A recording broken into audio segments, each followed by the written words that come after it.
Hello, I'm Isaac Hayes III, founder and CEO of Fanbase. And right now we're accepting investors in our $17 million round to revolutionize the future of social media. Today, for just $399, you can own 60 shares of stock in Fanbase at $665 a share. Go to startengine.com/fanbase and invest today. While the big platforms have grown too massive and disconnected from their users, Fanbase is building a platform where creators and users truly come first. We've already raised $4.8 million from everyday investors who believe in this vision, and now you can join them. This is your chance to invest in a social media tech company with over 1 million users that is disrupting media by allowing anyone to reach all of their following and monetize their content from day one. The market is changing, big platforms are failing to serve their users, and Fanbase is stepping up to fill the gap. Don't wait until it's too late. Invest now. Invest for yourself and your future. Go to startengine.com/fanbase and own the future of social media.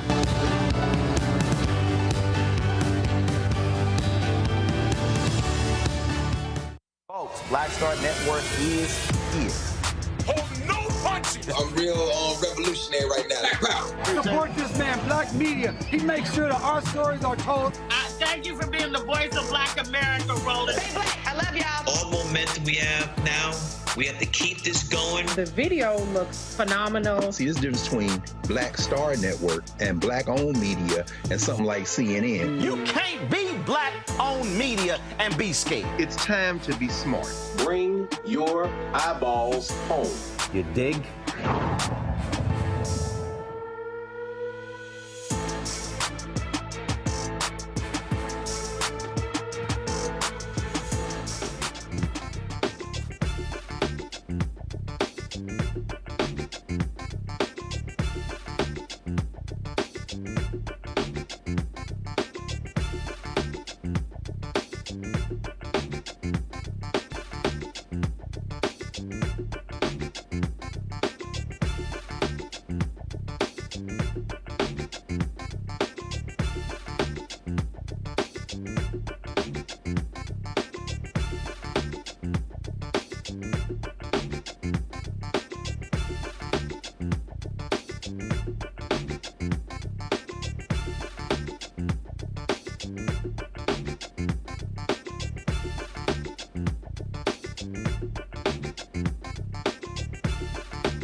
Today's Friday, January 17th, 2025, coming up on Roland Martin Unfiltered, streaming live on the Black Star Network.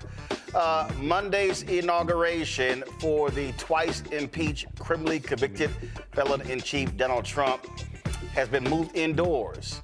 That's because he's a wimp. It's too cold for him. Hell, it was freezing when Obama was inaugurated, but something tells me he's a little scared of some really, really small crowds to probably match the size of his hands. In the 5 days in office, President Joe Biden has set a record for commutations and pardons. We'll tell you all about the big decision he made today. He also says the Equal Rights Amendment should be considered ratified, but will not take any action on the matter in the 5 days in office. Okay, this makes really no sense. A civil rights investigation has found a pattern of excessive force by the Louisiana State Police. Instead of addressing these issues, the state's MAGA governor is defending the abusive police agency involved in the death of Black motorist Ronald Greene. Tennessee State University's Grammy Award-winning band director has been placed on leave. He's under investigation following a recent audit of the school's finances, and the Federal Trade Commission is suing Pepsi for allegedly giving an unnamed big box retailer more favorable prices than its competitors. That's called price fixing. And Secretary of Defense Lloyd Austin touts his tenure over the last 4 years as Trump appoints an absolutely grossly unqualified, weak, pathetic Pete Hegseth. That more. It's time to bring the funk. I'm Roland Martin Unfiltered. On the Black Star Network, let's go. He's got it. Whatever the biz, he's on it. Whatever it is, he's got the scoop, the fact, the find. And when it breaks, he's right on time and it's rolling. Best believe he's knowing. Putting it down from sports to news to politics. With entertainment just for kicks, he's rolling. It's on go, roll, y'all. It's Roland Martin, rolling with Roland now. He's funk, he's fresh, he's real, the best, you know he's Roland Martin now.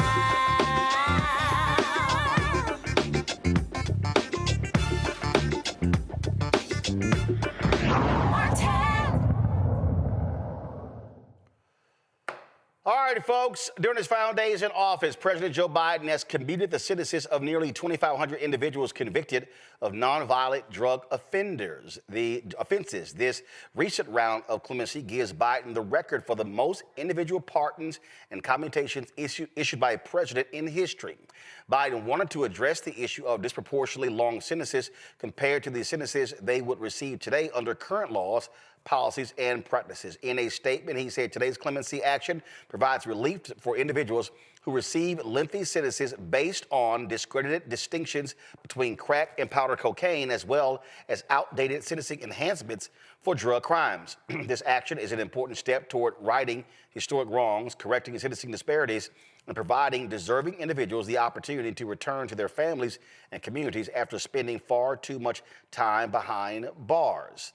Now, he also said that there'll be more forthcoming action before he leaves office on Monday. Again, his tenure ends at 11:59 a.m. on Monday, January 20th. Joining me now is the president of Families Against Mandatory Minimums, Dr. Shaniva McReynolds. Doc, glad to have you here. So first and foremost, have they released the names of these 2,500 individuals? The reason I say that, when I was at the at one of the White House Christmas parties, there were a number of sisters who were protesting outside of the White House, trying to bring attention to a number of women who had been incarcerated. And so, do we know who these 2,500 folks are as of yet? First, let me thank you, Roland, for having me on tonight. And absolutely, the White House did go live with that list. It's on whitehouse.gov. There are 2,490 names listed there. 2,490 names. Are there any names that have been folks have really been waiting on, who've been in there for a very long time? Can you give us, just shed light on who some of these folks are? Yeah, so, FAM has been a thought partner in this work for a very long time. We've been advocating for, the President Biden to exercise his clemency powers for, people sentenced under crack and powder cocaine disparity, long under extreme sentences, mandatory minimums that no longer can, be imposed today, and then the old law. So, of course, what we did when that list came out, and we're still doing, almost 2,500 people coming through that list to see the individuals that are on there. We're identifying several that have life sentences, that have, again, lengthy sentences that have been imposed for a very long time that they likely wouldn't have received today. And there are a lot of people who've really been putting in the work, pushing this president to take this action. We had Congresswoman Ayanna Pressley on the show last night. We've had Kimber Smith on the show before. We've had other members of Congress. And so for people who don't know, it's been a lot of hard work, phone calls, emails, text messaging direct protests trying to get President Biden to make this happen? Yeah, I mean, thank you for reiterating that. There's no way to capture, the number of individuals, organizations, just allies alike, alongside of FAM that have been in the trenches, legislators, organizations just like FAM. We've done social media blitzes, Twitter days of action, clemency campaigns. We're reaching out to our, over 40,000 member list, asking them to tweet, post, contact your legislators, write, to the president and the White House. There's so many people involved with this, that should be, celebrating today alongside the families and the individuals who received these clemencies. As I said, Biden has said more will be forthcoming. So I take it y'all have not stopped that work. That work is not going to stop, as you said, all the way up until 11:59 a.m. Right? I mean, we're going to continue to urge President Biden to consider more commutations. Hopefully all the way up until the very last moment. There's still hope, and we're asking all those involved, who have loved ones still incarcerated, who have been fighting for this for a long time, still continue to make your voices heard, still continue to make those requests. There's still so much work left to do. This here, I was talking about this here, was one of the protests as we were coming out of that White House Christmas party. Those sisters were out there, brothers and sisters, holding those signs up. Guys, pull the audio up. They were out there chanting, had music, and they were trying to talk to as many people to implore them to take up their cause. And you see some of the names there: Roberta Bell, Laz. I see a Cheyenne. There's some other names as well. I want to run it back, and so you see again those names. And so they were talking about individuals that have been in prison who, for self-defense, were victims of domestic violence, sexual assault, and not just drug cases. Yeah, I mean, I think it goes without saying, right? Second chances, without kind of a focus on the offense category. And so, thank you for sharing that. And reiterating that. I think no matter the offense category, these are individuals, loved ones who have served long, unjust prison sentences, and, everyone should be advocating to get their loved ones home. We want to amplify all of those names, all of the family members, and just hope that in his lasting moments that the president will continue to do exactly what he's been doing. I mean, today, 2,500, previously 1,500. I mean, regardless of the offense category, second chances. That's what we're asking for. Absolutely. Well, we certainly appreciate the work that you and others are doing. So, like I say, the work continues up until the absolute last second. Yes, thank you. Appreciate it. Thanks a lot. I want to bring in my panel, Michael Imhotep, host, African History Network show out of Detroit. Morgan Harper, Director of Policy and Advocacy for the American Economic Liberties Project, joining us from Columbus, Ohio. Matt Manning, Civil Rights Attorney out of Corpus Christi. And also, Matt is in mourning after that scoop and score last Friday in the Ohio State game. I'm sure Morgan. I don't know if Morgan, if you're a Ohio State fan or graduate, but let's just say, Morgan. But we got to be a fan. Say it again. Not a graduate, but we have to be a fan. Yeah. Well, let's just say Matt has had a rough week, and I'm sure he was not looking forward to this day. So. As a Texas A&M graduate, I am happy that Matt has been in pain, and all of the Longhorns. Let's start right with it. So, Matt, I'll just go ahead and go to you first.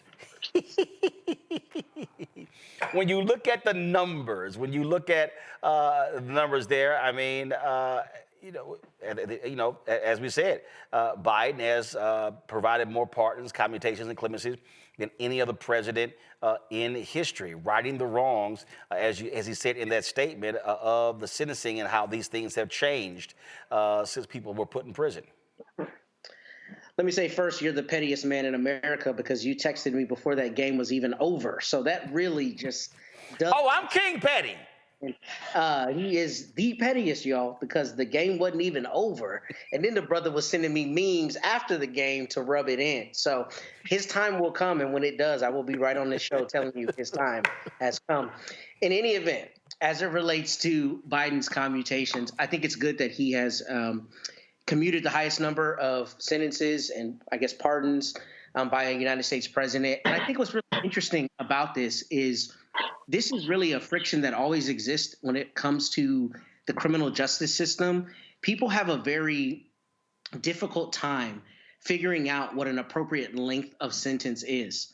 And that's important because obviously that can change over time. It can change with how society views sentencing. So this is important because it shows that the president recognizes there's a historical wrong as it relates to how the sentencing was done. And surely there are going to be a lot of people who say, yeah, but he contributed to it with his own policy years ago. And that's something for him to grapple with as it relates to his legacy. But I do think it's important because it puts at the forefront of the conversation, how do we sentence and how do we, put people in incarceration for appropriate times? Because as you can tell, especially with crack versus powder cocaine sentencing, a lot of it was driven by fear and by emotion and by mongrelization of people in urban communities as opposed to in white communities.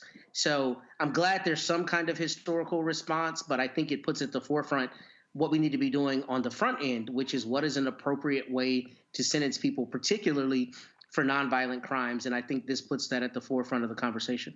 I'll go to you, Morgan, and while you're talking, go to my iPad, Anthony.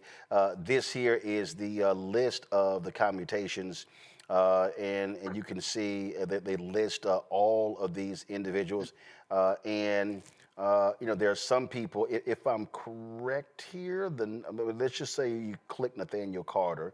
You see they have numbers here. Those might be folks who still are in prison, but Morgan, look, the Constitution affords the President of the United States this level of power. Only he, never a she, has this power, and he gets to use it any way he so chooses. Yeah, absolutely. I mean, for anyone questioning whether government can do anything, I think the clemency power is a really clear example of that. And kind of building off the prior comments, I mean, one of my questions is, what is going to be the legacy? And this is the most, in one day, and kind of talking to Biden's mixed legacy on the criminal justice issue. I'm curious from fans' perspective of what do you think the story that people are going to be telling about Biden, about Democrats on this issue, and the takeaways, from here? Well, I'll be honest. I think that folks, unfortunately, when you talk about legacy, I think people will talk about the debate performance and how awful that was, and how he dropped out, and how that led to Vice President Kamala Harris getting the nomination, and them losing, and Donald Trump getting another 4 years. We saw, we just simply saw how the American people refused to give this administration any credit when it comes to saving this economy. When you have the International Monetary Fund talking about the growth possibility of the American economy, that's only happened because of the last 4 years. When you talk about these pardons and commutations, not only that, if you talk about the confirming of the 235th federal judge. This right here, go to my iPad, Anthony. When you look at that, of course, setting the most in one term. And so you talk about the first black woman on Supreme Court, 45 to the nation's Court of Appeals, the most black women appointed to the appeals court, the most black judges appointed ever. I mean, we can go on and on and on. But unfortunately, when you lose, people sort of define your legacy in a different way. We saw that with President Jimmy Carter. But I think, Michael, there's no doubt, if you're one of those folks who's gotten a pardon, who's gotten clemency, who's gotten a sentence commuted, you're thankful for this president because he's done more in this category than Donald Trump ever did. Absolutely. Or if you received any, if you go to HBCU, we know about $17 billion allocated to HBCUs since 2021. Or if You were one of the approximately 5 million people. Hold tight. Hey, Mike, 1 second. Something's really bad with your audio, so we got to get that fixed because it's sounding real muffled. So y'all work through that. I'm gonna go back to Matt Morgan while that gets fixed. Matt, this is, as our guest said, this is life-changing for those people and those families who have been individuals who have been in prison, some a very long time because of drug offenses. And this is also, frankly, Joe Biden trying to make amends for his work when it came to the 1994 crime bill that he was the author of, that was signed into law by President Bill Clinton. Granted, that same law had the Violence Against Women Act in it. It had other things that have been beneficial, but the reality is that's also as part of his legacy. And so this is a way of trying to repair that. Yeah, and part of legacy is reflection, looking back, if you have that opportunity, looking back on ways you should have approached things differently. And I want to be very clear, we're talking about people's lives, right? So when we're talking about policy, I mean, this is a really bad thing to get wrong, but I don't think you can have that conversation genuinely unless you discuss what the surrounding circumstances were like at the time that bill was passed, and in terms of, what the positions were on sentencing. So I'm glad that this has happened, but the tragedy with this is that people sat in prison for decades on nonviolent crimes and are now getting commutations, but it's too little too late, but it's also something that we can't eschew as not being important. Because to your earlier point, the Constitution, imbues the president with this authority, and we should want him or her to be energized to use this in the way that we think is in the society's best benefit, which is commuting sentences, particularly when we recognize, hey, we got it wrong in the past. The thing that's difficult to know is kind of what the enduring legacy will be, and in terms of how you should have gotten it right at the time. And that's what's going to be, Biden's question. But frankly, even if he hadn't pardoned and commuted these people, that would have been a question about Mr. Biden and his tenure throughout the time he's been in government. So it's kind of, part and parcel with what he would have been dealing with anyway in terms of reflection on his legacy. Michael, we got your audio fixed. Go ahead. Yeah, what I was going to say is absolutely record number of commutations. This is fantastic. I knew this was coming. But also when it comes to legacy, if you attend the HBCU and you benefited from the $17 billion in funding that HBCUs received from the Biden-Harris administration since 2021, or if you we have stimulus checks, we have the American Rescue Plan, we have the infrastructure bill, we have transformational policies coming from this administration. We have African American children lifted out of poverty. So in addition, at the tail end, you have this happening as well, another round of commutations. And I know he said more is to come. I'm hoping there is a presidential pardon for Marcus Garvey. I'm hoping there's one for Assata Shakur, because there was a RICO case against Assata Shakur, a federal RICO case against her. I'm hoping there's one for Marilyn Mosby, a pardon for Marilyn Mosby, as well as some of the members of the Black Panther Party who were still in prison. I'm hoping there's some other pardons for them as well. So this is fantastic. But once again, this is an example of how elections have consequences. Okay, and when you look at what the Biden-Harris administration has done, how their policies have benefited African Americans, we've seen the fastest growth of African American-owned businesses in 30 years. We saw 2.4 million jobs for African Americans approximately under the Biden-Harris administration, lowest unemployment rate going back to about 1970. It was in August of 2023, about 4.7%. So. This is now you compare this to the shit show that's going to happen over the next 4 years with Donald Trump. That's all I have to say. Well, those are things that we certainly are going to be paying attention to. Let me quickly go to a break. We come back, more to talk about, including the insurrection is gathering on Monday. That is going to be moved indoors because it's too cold. It's too cold. I guess Trump doesn't want him and his body parts shriveling up. You're watching Roland Martin Unfiltered on the Black Star Network. What's up, y'all? Look, Fanbase is more than a platform. It's a movement to empower creators, offering a unique opportunity for everyday people to invest in Black-owned tech, infrastructure, and help shape the future of social media. Investing in technology is essential for creating long-term wealth and influence in the digital age. The Black community must not only consume tech, we must own it. Discover how equity crowdfunding can serve as a powerful tool for funding Black businesses, allowing entrepreneurs to raise capital directly through their community through the Jobs Act.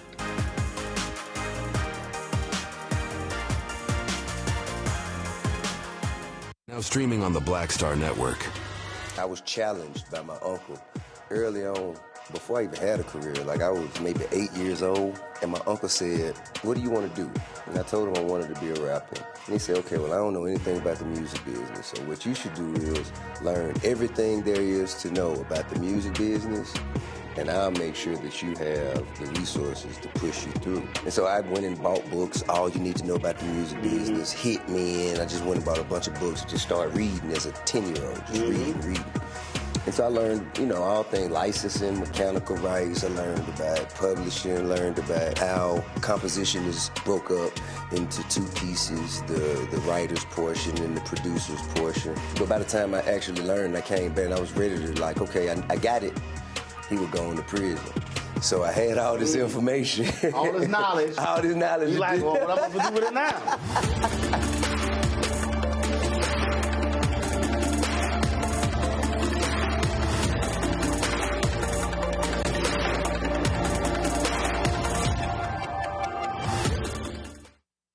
What's up, y'all? This is Wendell Haskins, a.k.a. Win Hogan at the original T-Golf Classic. And you know I watch Roland Martin Unfiltered.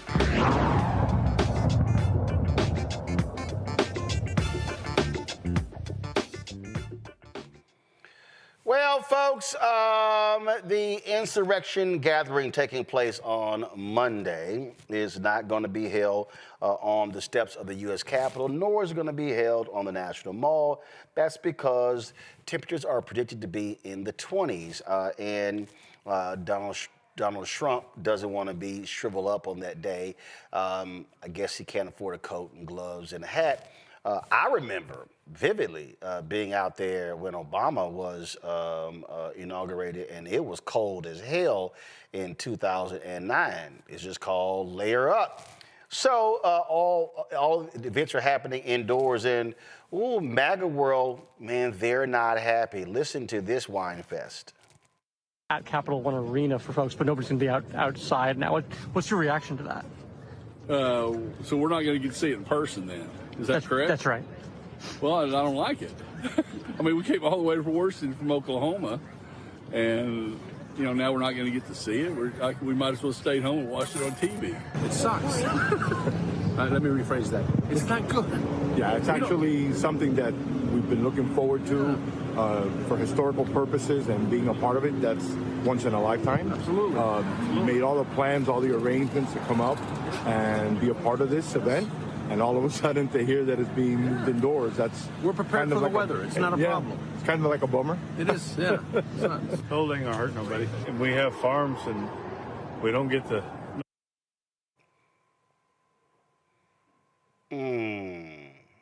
That's a bummer. They're not gonna be able to stand out there with a couple other thousand people and watch the orange one being sworn in. I feel so bad for them. Hell no. Absolutely not. Yes, I'm being absolutely petty and will always be that way. Here's the deal. Michael, he knows full well this will be one of the smallest crowds ever. And we know how he lost his mind last time and sent Sean Spicer out there to lie about how this was the largest crowd ever. Dude, go sit your little monkey ass down. Bottom line is, and listen, dude, listen, I can tell you right now, previous inaugurations, the Friday and the weekend of, the city is bustling. D.C. is not bustling right now. It's not. D.C. is probably trembling because this is afraid of what's about to happen. Now what's interesting, Roland, is Trump said there's an Arctic blast sweeping the country. I don't want to see people hurt or injured in any way. Well, you ain't say that on January 6th when the domestic terrorists stormed the U.S. Capitol and assaulted 140 police officers, and you sat there for 187 minutes and watched it and didn't do anything. You ain't say you didn't want the police injured.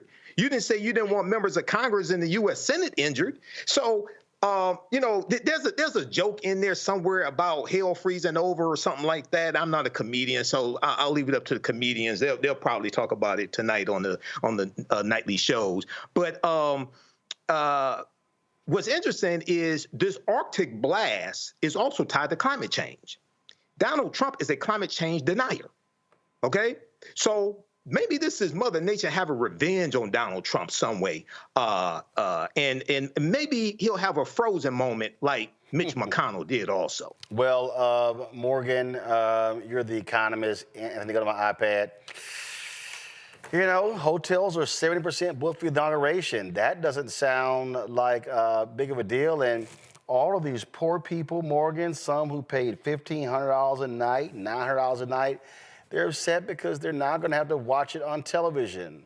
Boo-hoo. Well, one of my first reactions to this news was that it could be the tech CEOs who are really in Trump's ear. I mean, the fact that Mark Zuckerberg was planning to attend, Jeff Bezos, like these guys don't do cold anymore. They're rising above all the elements with all of their money and private jets. And if they had announced they're going to be at the inauguration, I don't know if they wanted to deal with 20-degree weather. And as we know, this is turning into the billionaire administration for Donald Trump based on some of the early moves. So I think we all need to pay attention to that. You know, why are the big tech CEOs so invested in the future of Donald Trump? It has a lot to do with the fact that they're all facing lawsuits from the federal government that they want to go away.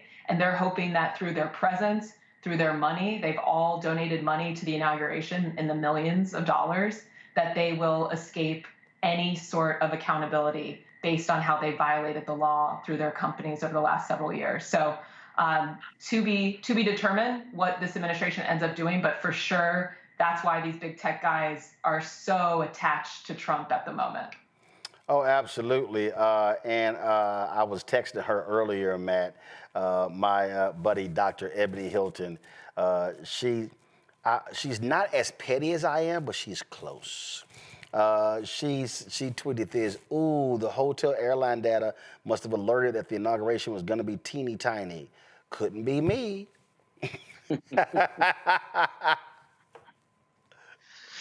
Yeah, you know, I think Michael and Morgan brought up some things I hadn't even considered about the lawsuits and about climate change. And, you know, what jumped out to me about this is there could just be some people who are concerned about what could happen and said, otherwise I would normally go to the inauguration. But obviously we know what happened on January 6th and just are leery about being present in D.C., even some Trump supporters who just may not want to be caught up in the fracas. But I will tell you, I was in college when Mr. Obama was inaugurated, and I stood out on that National Mall, and it was one of the coldest nights I remember. So I think this is a blessing in disguise for those people from Florida and Oklahoma, because it was going to be brutal out there. But I'm sure there are some reasons that the Trump administration decided not to do this, chief among which they didn't think there'd be enough people out there to be able to say they had a huge crowd. So right, I'm sure it's part and parcel with that. Because you were speaking of 2009, and y'all, this right here is an image of the 2009 inauguration. Oh, let me keep going. Let me keep going. Trust me, I don't have to swipe down that much for 2017, Michael. Oh, absolutely. Once again, Donald Trump is small in comparison to President Barack Obama. Barack Obama, on the campaign trail, he made a hand gesture. Actually, he's at the Democratic National Convention. He made. Oh, and by the way, it was 28 degrees on that cold day in January 2009. Well, I live in Detroit, so that's a heat wave. Well, it was 28 degrees and sunny. I remember being near the steps when I was with CNN, and we were there, and the bleachers were right next to us. The bleachers blocked the sun. Yo, it was a hell of a lot colder than 28 degrees. It felt more like -5 sitting there. But Michael, go ahead. Yeah. 28 degrees is a heat wave for us in January here in Detroit. But, yeah, you know, Donald Trump's going to be petty. He'll probably send somebody out once again to lie about the size. I remember he sent Sean Spicer out. I remember Sean Spicer said this is the largest crowd in history. Hold up. You hold up, Michael. You know I got to be real petty. And so if y'all want to see small, teeny, tiny, petulant Sean Spicer made to look like an absolute dumbass when Trump ordered him to go out and, damn it, set the record straight. So here's our Comedy Central moment for the day. Photographs of the inaugural proceedings were intentionally framed in a way, in one particular tweet, to minimize the enormous support that had gathered on the National Mall. This was the first time in our nation's history that floor coverings have been used to protect the grass in the mall. That had the effect of highlighting any areas where people were not standing, while in years past, the grass eliminated this visual. This was also the first time that fencing and magnetometers went as far back on the wall, preventing hundreds of thousands of people from being able to access the mall as quickly as they had in inaugurations past. Inaccurate numbers involving crowd size were also tweeted. No one had numbers because the National Park Service, which controls the National Mall, does not put any out. By the way, this applies to any attempts to try to count the number of protesters today in the same fashion. We do know a few things, so let's go through the facts. We know that from the platform where the president was sworn in to 4th Street holds about 250,000 people. From 4th Street to the media tent is about another 220,000. And from the media tent to the Washington Monument, another 250,000 people. All of this space was full when the president took the oath of office. We know that 420,000 people used the D.C. Metro public transit yesterday, which actually compares to 317,000 that used it for President Obama's last inaugural. This was the largest audience to ever witness an inauguration, period, both in person and around the globe. Even the New York Times printed a photograph showing that a misrepresentation of the crowd in the original tweet in their paper, which showed the full extent of the support, depth, and crowd and intensity that existed. Oh. I had to go ahead and play that because he looked like a damn fool, Michael. And the presidency, Trump's administration went downhill from there. It was one chaos after another. It was the most chaotic thing that we had ever seen. And he had the highest turnover rate when it came to staffers, when it came to members of his cabinet, all of this, because Donald Trump cannot govern. And as I said last week, the sequel to the horror movie is usually worse than the first installment. And we're about to see the horror movie start on January 20th at noon. Morgan, listen, it gets a little chilly there in Ohio as well. But Trump said it's gonna be a little too cold, so we gotta go indoors, and it's just gonna be too chilly. My little hands won't be warm. My little gloves. Yeah, I mean, we definitely know how to deal with cold, and I too was out there during the Obama inauguration, so knew what it was to face the elements. But yeah, I mean, and I'll also be watching just the content. I mean, I know it's there's a lot of chaos going on, but I do think these early hours even of this administration are going to be interesting in just what types of things he's signaling. What types of policies that he's putting forth. I agree with Michael.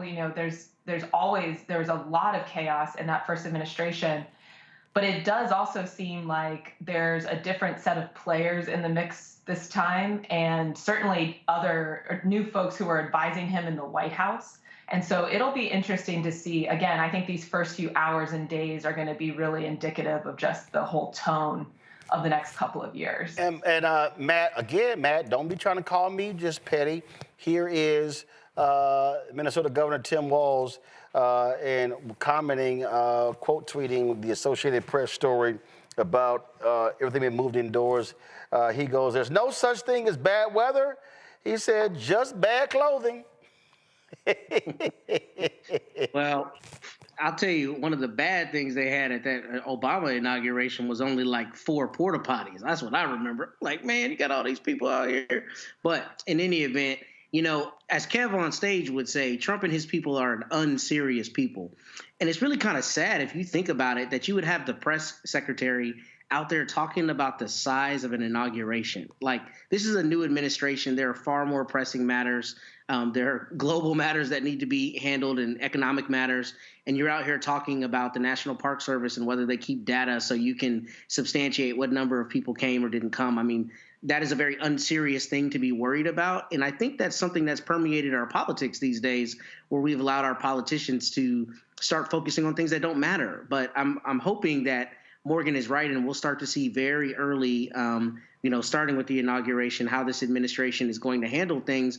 But I'm concerned, to Michael's earlier point, that it is going to start being chaos. And frankly, I think it's going to be more than chaos. First of all, it's not started, it's already started.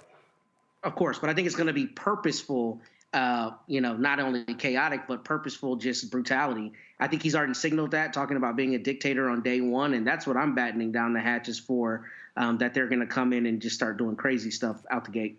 I'm also give y'all this. This was Amy Klobuchar when she announced she was running for president in this snowstorm in Minnesota. So they're like, yeah, whatever. This is not that big of a deal.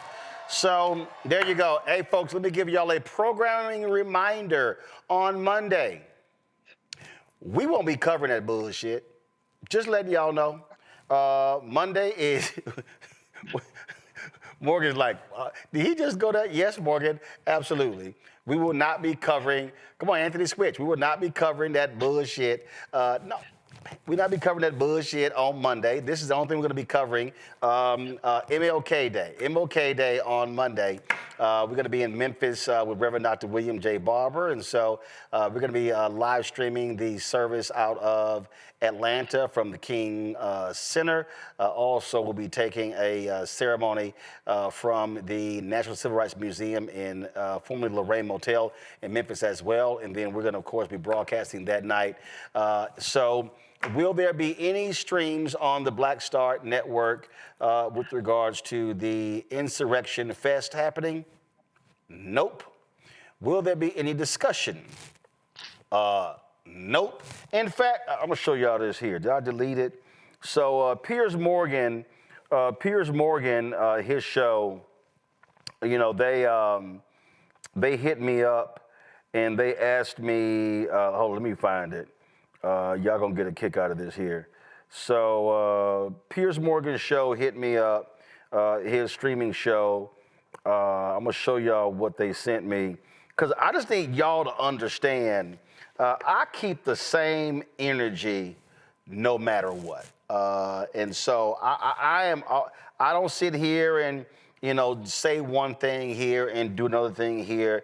That's just not how I roll. I'm 100%, as Matt calls me, King Petty. And I really don't care. And I'm always stand behind what I say, what I mean. I don't care. I'm not trying to sit here and impress some people. I don't care about any of that stuff. That means nothing to me. So let me go ahead and pull this up so y'all can just show y'all. So I get this email from this producer of Piers Morgan's show. Y'all go. He says, "Hey, Roland, hope you're available. Are you available to join Piers Morgan Uncensored on Monday for our inauguration special? It will be filmed between 1 p.m. Eastern and 3 p.m. Eastern. It'll be great to have you back on again if you're able. If you could let me know, it'll be greatly appreciated." So that was what what Lorna sent me, and y'all know me. I'm real clear. So this is my response. On Monday, I'm only focused on MLK Day. I don't give a damn about Trump's inauguration.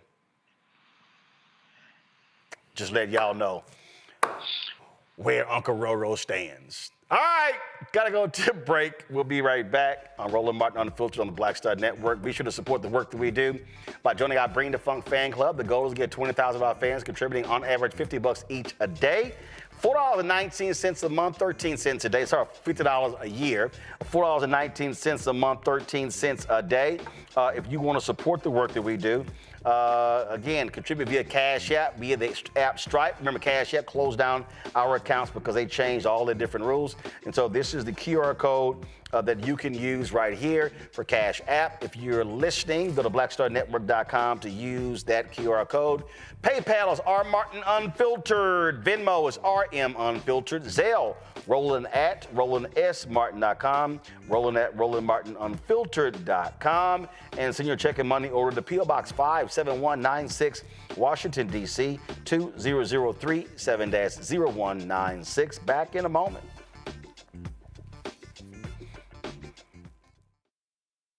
Hello, I'm Isaac Hayes III, founder and CEO of Fanbase. And right now, we're accepting investors in our $17 million round to revolutionize the future of social media. Today, for just $399, you can own 60 shares of stock in Fanbase at $665 a share. Go to startengine.com/fanbase and invest today. While the big platforms have grown too massive and disconnected from their users, Fanbase is building a platform where creators and users truly come first. We've already raised $4.8 million from everyday investors who believe in this vision, and now you can join them. This is your chance to invest in a social media tech company with over 1 million users that is disrupting media by allowing anyone to reach all of their following and monetize their content from day one. The market is changing, big platforms are failing to serve their users, and Fanbase is stepping up to fill the gap. Don't wait until it's too late. Invest now. Invest for yourself and your future. Go to startengine.com/fanbase and own the future of social media.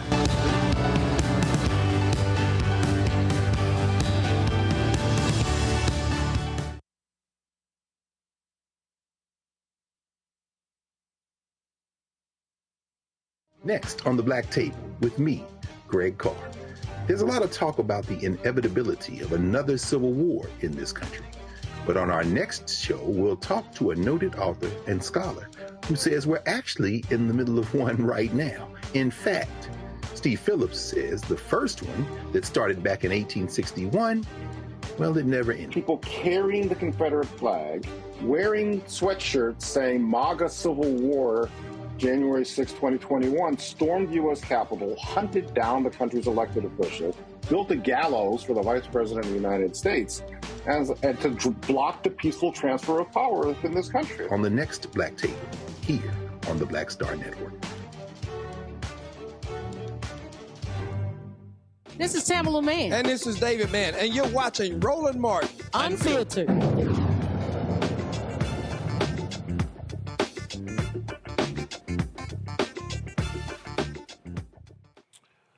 All right, folks. President Joe Biden says that the Equal Rights Amendment should be considered a ratified addition to the U.S. Constitution. The Equal Rights Amendment, which would prohibit discrimination based on gender, was sent to the states for ratification in 1972. Congress had a deadline in 1979 for 3/4 of state legislatures to ratify the amendment, then extended it to 1982. Biden says it's time to ensure equal rights for all. Just over 100 years ago, a pioneering group of women proposed the Equal Rights Amendment to enshrine the principles of gender equality in our Constitution. Throughout my career, I've been clear.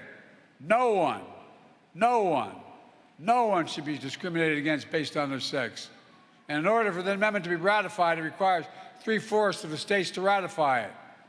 That benchmark was passed when Virginia ratified the ERA a few years ago. Today, I affirm the Equal Rights Amendment to have cleared all the necessary hurdles to be added to the U.S. Constitution now.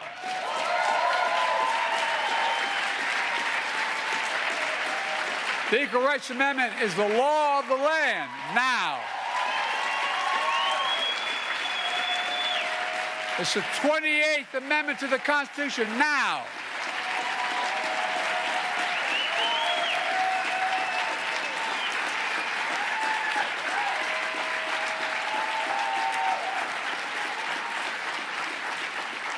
I consulted dozens of constitutional scholars to make sure that it was all within the power to do this. And the fact is, we did. Okay, people are trying to figure out what sense does this make. Reuters has this story here that says it was unclear what practical impact Biden's comments might have. The White House issued his statement just 3 days before he leaves office, handing off to President-elect Donald Trump on Monday. In December, the National Archivist, which is tasked with certifying and publishing new amendments, said it could not add the ERA to the U.S. Constitution. The ERA declares that equality of rights under the law should not be denied or abridged by the United States or by any state on account of sex.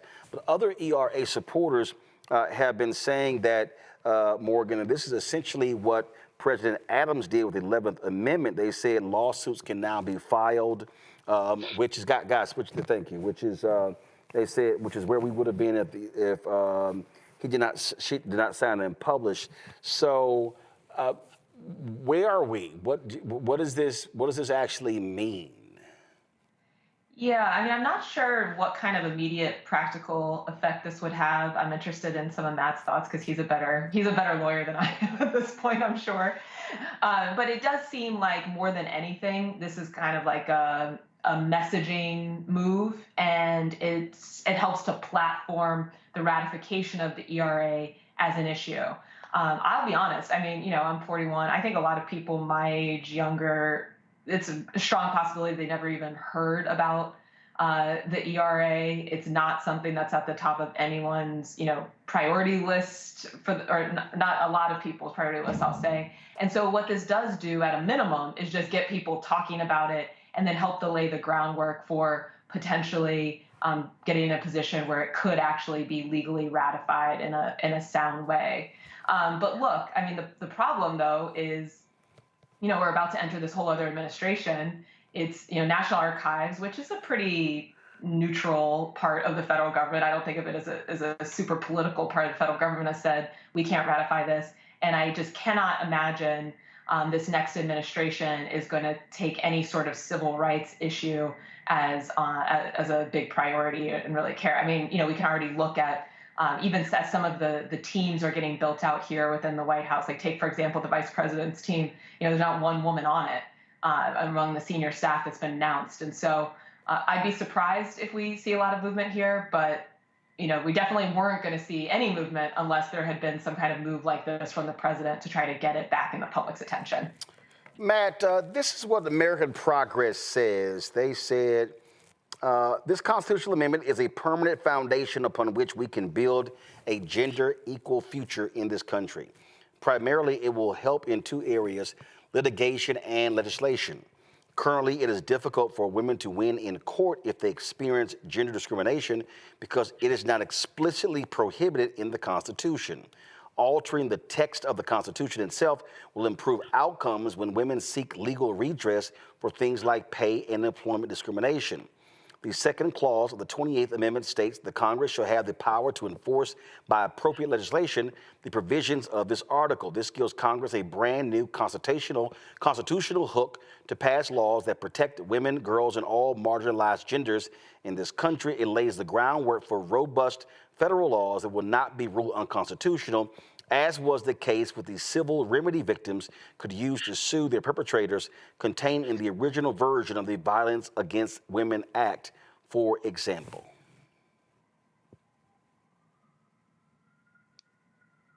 Did you want me to opine on that, Roland?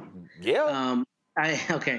Well, first, I want to say I think Morgan is definitely the better lawyer, a better thinker as between the two of us. But in any event, here's my thought on this. I think she's 100%. You saying right. you're a bad thinker? Is that what you're saying? No, that's not what I'm saying. I just want to clarify. I could be better, and he can still be great. I don't know, brother. It sounds like you hear what you want to hear. No. I just want you to clarify. I just want to be clear because I mean, I'm bad. Better does not mean I'm bad. But in any okay, all right, just checking. Yeah, you ain't getting me off my game. I'm too tight. But here's the point. Here's my thought. Okay, so first, I think a lot of this is messaging. I mean, theoretically, the 14th Amendment should already cover this, right? But it doesn't. And I think first, the ERA, I mean, there's some pretty interesting constitutional questions about whether it can be ratified now after passing the deadline and essentially what kind of action Congress would have to take and what action Congress could take. But the first thing is, number one, I mean, you're going to have to change constitutional scrutiny in terms of how bills are looked at, because as you know, or rather laws are looked at, because as you know, gender right now receives intermediate scrutiny, not strict scrutiny, right? So maybe the application of the ERA allows the Supreme Court to then promulgate a new test where it says, look, anything that is violative of gender equality is now going to be subject to strict scrutiny. But I don't know that I trust the current Supreme Court as constituted to do that, number one. Number two, I have concerns about, the 14th Amendment is supposed to essentially govern this already, and I try to prosecute the 14th Amendment among others all the time, and it's still an extremely hard road to hoe. So I wonder if this is more political messaging than it will be substantive benefit in the court, with the caveat that once you have an express, amendment, for instance, like the suits I bring, a 1983 action, you would be able to bring a 1983 action claiming the violation of the 28th Amendment in the way you can't now. So I think there's some benefit to it, but I think the president here is more signaling that, he stands behind the premise of this amendment, but I don't know that he can unilaterally say it is in effect, nor do I think that there is a clear path for Congress to ratify it, because there's already a question about whether states can rescind their support of the amendment, number one, and number two, whether Congress can even recognize the amendment this far past the deadline. But I hope that that permeates, the scrutiny of the laws in terms of, if this is promulgated, increasing gender, or rather heightening gender to strict scrutiny, and making it such that when people do bring claims showing that they've been discriminated because of their gender, that they actually receive the highest level of scrutiny like race does. Michael, this is the CNN headline. Biden says Equal Rights Amendment is ratified, kicking off expected legal battle as he pushes through final executive actions. And so I think ERA supporters were saying, listen, we need this pronouncement so we can file these lawsuits and take it to court. Otherwise, it's just left in limbo. Yeah, and there was an issue with the National Archivist not certifying it or something to that effect. And in 2020, Virginia became the 38th state to ratify the ERA, and you need 3/4 for it to become to ratify the U.S. Constitution. So what Biden is saying is that he is publicly announcing that it is the Constitution is ratified. Now, Senator Kirsten Gillibrand of New York, she's been at the forefront of pushing for this, and she was saying the archivist analysis is wrong, and that the archivist is wrongly inserting herself into a clear constitutional process, despite the fact that her role is purely ministerial. So this is going to end up in court. This is going to play out in court. We'll see how this turns out. But if this holds up, and this is going to go to the U.S. Supreme Court most likely, if this holds up, that's another win for Biden. Well, again, that's why you have lawyers and you have lawsuits, and so we'll certainly see what happens. Speaking of lawyers, the Department of Justice, the Civil Rights Division, they are working up until the last minute. They dropped a report, a major report that finds that the Louisiana State Police has a pattern of violating the Fourth Amendment of the U.S. Constitution, specifically the use of excessive force, often unjustifiably using tasers and escalating minor incidents with people who do not pose a threat. The 2019 death of black motorist Ronald Greene sparked the DOJ's 2022 investigation of the Louisiana State Police. While the report found fault with the agency over uses of force, including training that it found to escalate encounters and weak use of force reviews, it offered no opinion on the other area of inquiry: allegations of racially discriminatory policing. The report's release comes after federal criminal prosecutors decided not to bring charges against the state troopers who were captured on video beating Greene to death. Attorney General Liz Murrill and Governor Jeff Landry of Louisiana released their statements criticizing the report and defending the thugs in Louisiana. This report, conducted under the previous administration, no, let's be real clear, conducted under the current administration. They may be speaking the previous gubernatorial administration. This report, conducted under the previous administration, seeks to diminish the service and exceptionality of LSP, and we will not let it happen. The reputation of our men and women in blue is one of respect, admiration, and appreciation, and we will always have their back. Now, y'all, that's the governor. Now, mind you, this is the governor of Louisiana refusing to acknowledge the brutality of this agency. The same agency that lied to Ronald Greene's family, saying he was killed in a car accident when he was beaten. So, Jeff Landry, you can kiss our collective ass. Now, this is the state attorney general, Liz Muriel. This report follows months of U.S. DOJ inactivity and virtually no engagement with the state. It is unfortunate that political appointees of the U.S. DOJ are continuing to use the agency to advance a political agenda.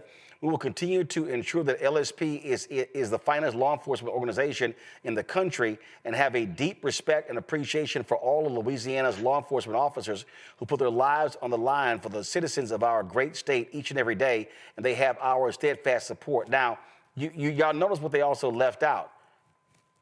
The own head of the state police talked about the corruption that he's had to deal with in repairing that state agency.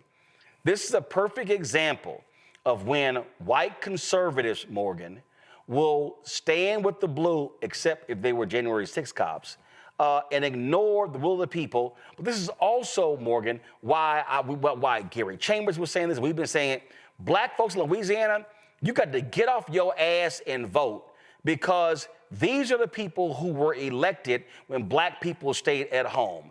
These people, what they said here is just shameful as it relates to what the Louisiana State Police, how they have treated people. It's crazy.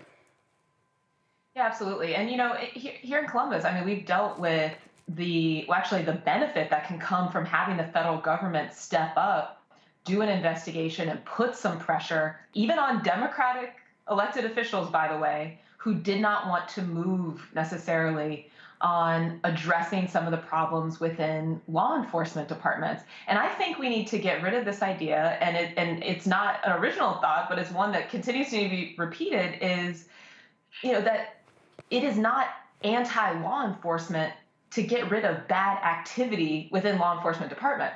I mean, I've talked to a lot of cops that are 100% supportive of, look, there are sometimes bad apples, like in almost every organization, and they should be addressed. And if the department's not doing that, then somebody's got to intervene. And that's exactly why we have multiple levels of government and what the DOJ is doing here. The other point I would make on this, because I think that in some of those quotes that you posted, you know, there was this implication that because this is coming at the end of an administration, it's therefore inherently political.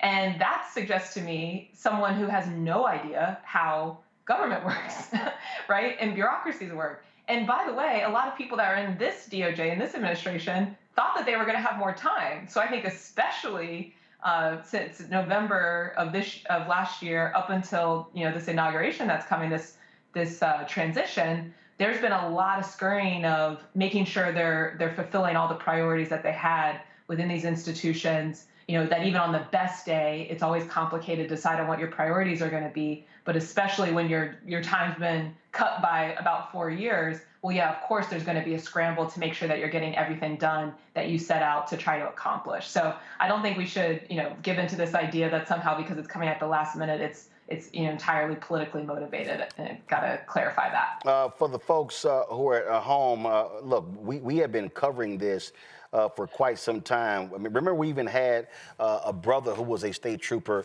who you know, left the force because he was actually out there speaking truth. This is Associated Press did a massive story. Go to my iPad, called Louisiana State Police, A Culture of Impunity, Nepotism, and Abuse.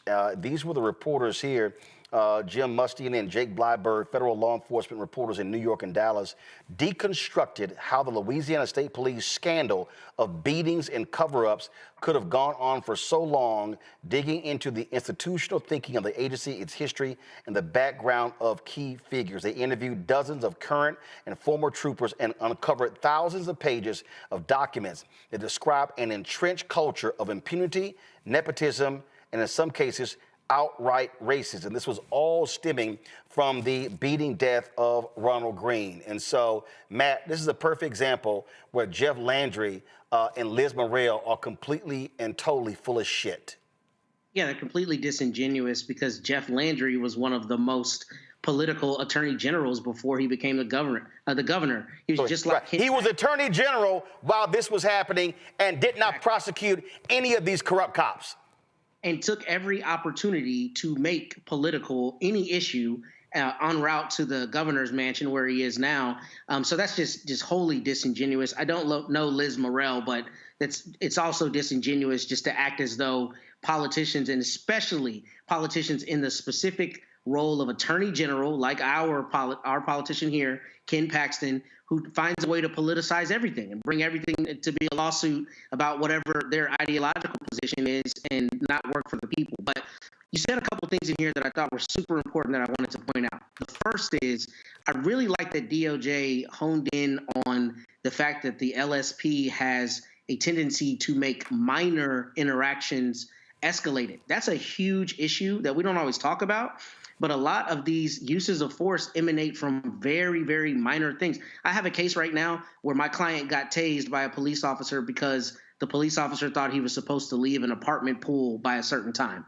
That should never happen. You should just be leaving the pool, right? You shouldn't be tased because of an issue like that. That kind of thing happens all the time. So for DOJ to enshrine that in a report is very important because they're recognizing the on-the-ground phenomena that apply. But moreover, the thing that's very problematic with this is they know that these cops lied about what happened to Ronald Greene and they did not prosecute, and then they issued this report. And what I'd like to know is why DOJ did not issue indictments for criminal civil rights violations if they have incontrovertible evidence that these police officers lied about what happened to Ronald Greene for multiple years. And then when it was uncovered, you had this whole issue of corruption in the department. Like, that's when the heads should roll, when you know that people lied, you can prove that they lied, and that the consequence of that is a family who has no idea that he was buried in an unmarked grave, if I remember correctly, and who had the tragedy of learning that their loved one was beaten and dehumanized in this way. So I don't know why DOJ didn't bring an indictment here. And not having all the evidence, I'll give them some benefit of the doubt. But that to me is very problematic, knowing the evidence, at least that's been publicly reported in this case. Here's another one of those AP stories, Michael. Beatings, buried videos, a pattern at Louisiana State Police. No mention of that by Jeff Landry or Liz Morrell. And this, again, this is a failure. And the black people who live in Louisiana who are qualified to vote, this is what happens when you keep your ass at home and you don't vote. You elect these liars who do not want to fix the problem. Absolutely. You've had Gary Chambers on the show a number of times talking about this. I think in the gubernatorial race, I think voter turnout for African Americans was somewhere around 30% or less than 30%, something like that. It was a low, embarrassing number. And this is an example of what happens when you don't vote. You get a governor who doesn't care. You get a governor that doesn't even say that we're going to fix the problems that have been exposed by the Department of Justice. They just try to sweep it under the rug and focus on supporting police officers, but not those who are the victims of police beatings, not those who are the victims of police misconduct, who are also your constituents, who are also citizens there in the state of Louisiana, most likely taxpayers in the state of Louisiana. But this came from a patterns or practice investigation from the Department of Justice. You're not going to see any more investigations like this in the Trump administration. Trump has already said on the campaign trail, he said he would give police 100% immunity against criminal prosecution for doing their jobs. So this is one of the last reports we're going to see. And incidentally, for those that don't know, the ability for the Department of Justice to do patterns and practice investigations was given to them by Congress in the 1994 crime bill, for those that haven't really investigated what was in the crime bill. All right, then, folks, let's talk about the Federal Trade Commission. A lot of conversation was taking place during the election because you had some Democrats who wanted the head of the FTC to be replaced if Vice President Kamala Harris won. But the reality is this FTC has been strong in going after companies for wrongdoing. Lena Khan has been doing a great job. The Federal Trade Commission, folks, they are suing PepsiCo alleging that the company disadvantaged other retailers, including large grocery chains and independent local convenience stores, by failing to offer the same deals to all those selling its products. It's called price fixing. The FTC alleges Pepsi violated the Robinson-Patman Act, which bars sellers from giving competing buyers different prices for the same commodity or selectively providing allowances like advertising compensation. The agency argues Pepsi gave Walmart promotional payments and allowances, as well as advertising and promotional tools that it did not offer to the retail giant's rivals. Pepsi calls the lawsuit wrong on the facts and the law. This case is part of the FTC's recent revival of a long dormant law addressing high grocery prices, which have become a top concern for Americans. Now, here's the deal. I'm going to start with you, Michael, on this one, because here's, and I'm going to pull up, when I go to Morgan, I'm going to pull up something else. Again, they work into the last second. This week, the FTC has been on that ass, and for all these people out here who've been whining and complaining about prices, this is an example. The lawsuit against the egg price fixing, which they were actually found guilty as well. We can go on and on and on how these companies were fixing prices, how these companies were jacking up prices and screwing over the American customer, and this is where the FTC is hitting hard at PepsiCo. Absolutely. The Biden-Harris administration is working to the last minute. You just had the, in the last couple of days, you just had the ceasefire in Israel and Hamas announced this week. You have the commutations that were announced today. And then you have this lawsuit against Pepsi. And we know that approximately 53% of inflationary costs were because of corporate greed.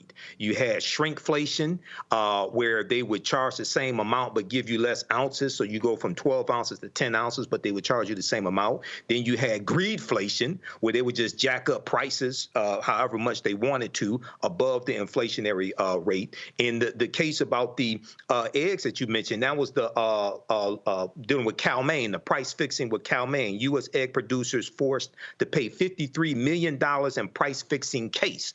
So you're not going to see things like this under the Trump Vance administration, okay? Because he's in the pocket of big business, and we know that Donald Trump in that Time magazine interview backed away from one of the campaign promises of bringing down the price of groceries. He said it's very hard to bring down the price of groceries once they're up. He has no clue how to do this. So, but yeah, this is what happens when you vote strategically and you put responsible people in office. Morgan, I'm gonna show you this here. So Matthew Stoller, don't show it just yet. Matthew Stoller was a researcher at my colleague. There you go. There you go. I was about to say that. He put this thread together on Twitter that I thought was amazing, and he said, "Want some fun news before Monday inauguration that you won't have heard anywhere else? The antitrust enforcers, Lena Khan, went full Tony Montana on big business this week before Trump people took over. Here's just part of what they did. The FTC filed a monopolization claim against agricultural machine maker John Deere for generating $6 billion by prohibiting farmers from being able to repair their own equipment, a suit which Wired magazine calls a tipping point for the right to repair movement. They also released another report on pharmacy benefit managers, including that of United Healthcare Group, showing that these companies inflated prices for specialty pharmaceuticals by more than $7 billion. The FTC, along with Colorado AG, sued corporate landlord Greystar, which owns 800,000 apartments, for misleading renters on junk fees. The Consumer Financial Protection Bureau sued Capital One for cheating consumers out of $2 billion by misleading consumers over savings accounts. The CFPB forced Cash App purveyor Block with his weirdo owner Jack Dorsey to give $120 million in funds for fostering fraud on its platform and then refusing to offer customer support to affected consumers. The Antitrust Division filed a complaint against 7 giant corporate landlords for rent fixing using the software and consulting firm RealPA. Honorary mention goes to Pete Buttigieg of the Department of Transportation for suing Southwest and fining Frontier for chronically delayed flights. The FTC forced healthcare private equity powerhouse Welsh Carson to stop monopolization of the anesthesia market. The CFPB sued Experian for refusing to give consumers a way to correct errors in credit reports. The antitrust division sued $600 billion private equity titan KKR for systematically misleading the government on more than a dozen acquisitions. Then he says here, more stuff keeps dropping. Then left the roadmap for parties who are worried about consolidation in AI by big tech by revealing a host of interlinked relationships among Google, Amazon, and Microsoft, and Anthropic and OpenAI. Not just Experian, but Equifax got nailed for screwing people in their consumer credit report. And this goes on and on and on. The CFPB proposed a rule to prohibit take it or leave it contracts from financial institutions that allow firms to debank users over how they express themselves or whether they seek redress for fraud. Antitrust division and FTC filed 2 amicus briefs with the FTC, one supporting Epic Games in its remedy against Google over app monopolization. And it goes on and on and on. This is what I don't understand, Morgan. This is where I am absolutely clueless, okay? And I will say this here to Jen O'Malley Dillon, to David Plouffe, to Stephanie Cutter, to Quentin Folks. What the hell were you doing during the campaign not mentioning any of this? You know what you were doing? You were running away from this because there were people like Mark Cuban who did not want Lena Khan reappointed to head the FTC. This is called fighting on behalf of the working people.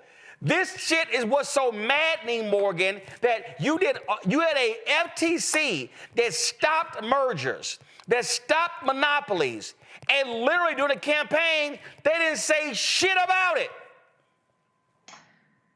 Well, Roland, we have not talked, I don't think, since the campaign, but I agree. And I could go on and on and on about this. I mean, I think it's actually, it's beyond political malpractice, because the reality is we're all going to be living with the consequences of that bad decision making. And it's going to play out in a number of different areas, as we've already been discussing today, that have nothing to do with antitrust or economics. It's much bigger than that. And yeah, I don't have an answer for that. But when we get to the question, which is one of the questions that was posed earlier in our discussion about why are people not voting? Well, I don't know. If you're not even hearing about the impacts of what some of these people are doing, then why do you think it matters?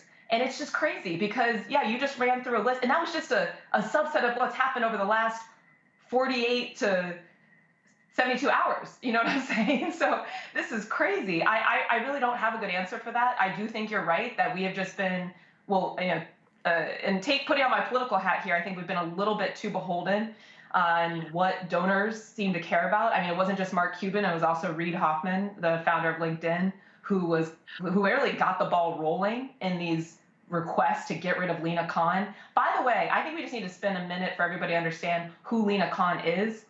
34 years old, appointed to lead the Federal Trade Commission, an agency that had been disregarded by a lot of people as a place that big things could happen. And she totally resuscitated that place, and we're seeing all the results of that. Again, what you just ran through was just in the last couple of days. So, yeah, I don't even know where to begin on the answer to the political question, but I have plenty to add to the policy. You want to keep with the political, or you want to go into some of the policy stuff? No, you can do both. Up to you. Okay, so I mean, you know, just focusing on, and I'll say out too, I learned about some new ones even in what you ran through. I mean, that Welsh Carson, that private equity and healthcare. I mean, why are healthcare costs so expensive? It's because partly because private equity firms are buying up physician practices across the country, rolling them up just like they would roll up a sporting goods store, and limiting our choice, and then charging us a bunch of money. That is something that was not even getting talked about by the Federal Trade Commission before this administration. And they now have a private equity firm that, instead of going through a whole litigation process, was like, you know what? We're good. Federal Trade Commission's got a solid case here. We're going to start just paring back some of the market power that we have. That is huge. That is huge.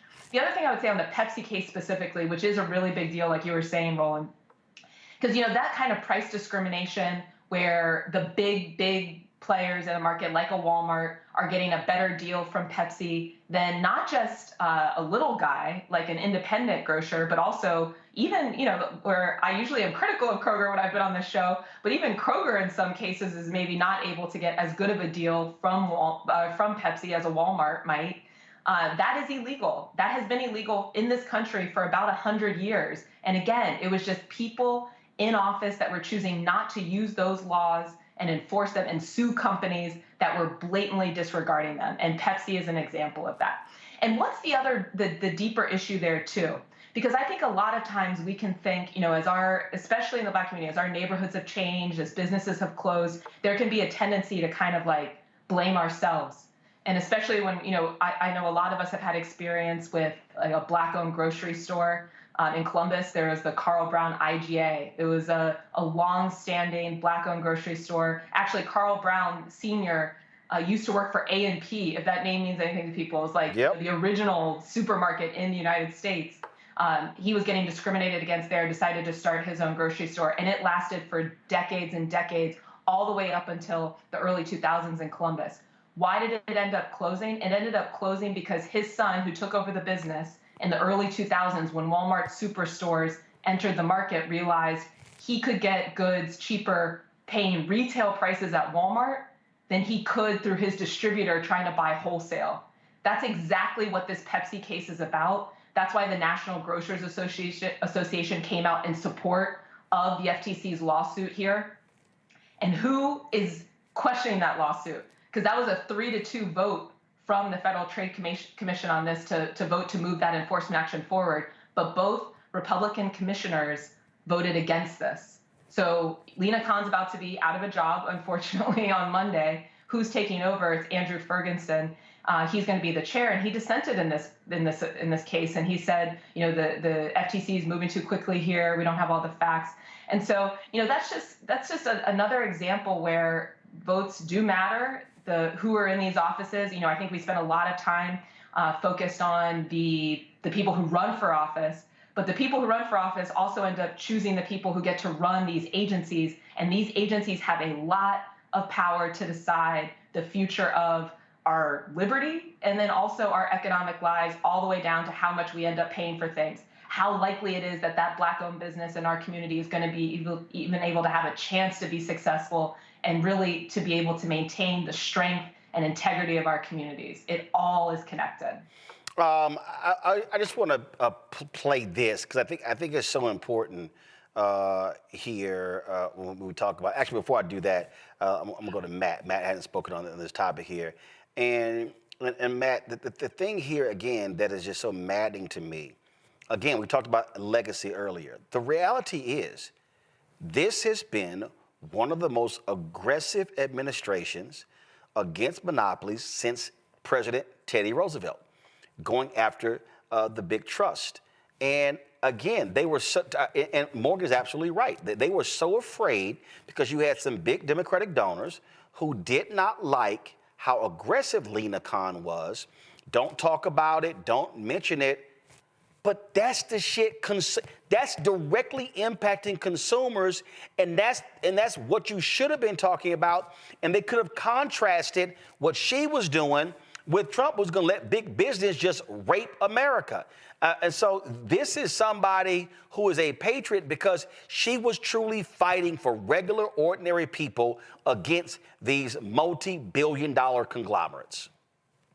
So, I think you're 100% right about the messaging and to use Morgan's term, that it's political malpractice for them to not have kind of beat the drum on this. But I will tell you, when you're talking about monopolization and things related to antitrust, it's not easy information to understand. I took the class in law school. It's among the most arcane laws when you're looking at the Sherman Act and the Clayton Act and all the stuff that applies to antitrust.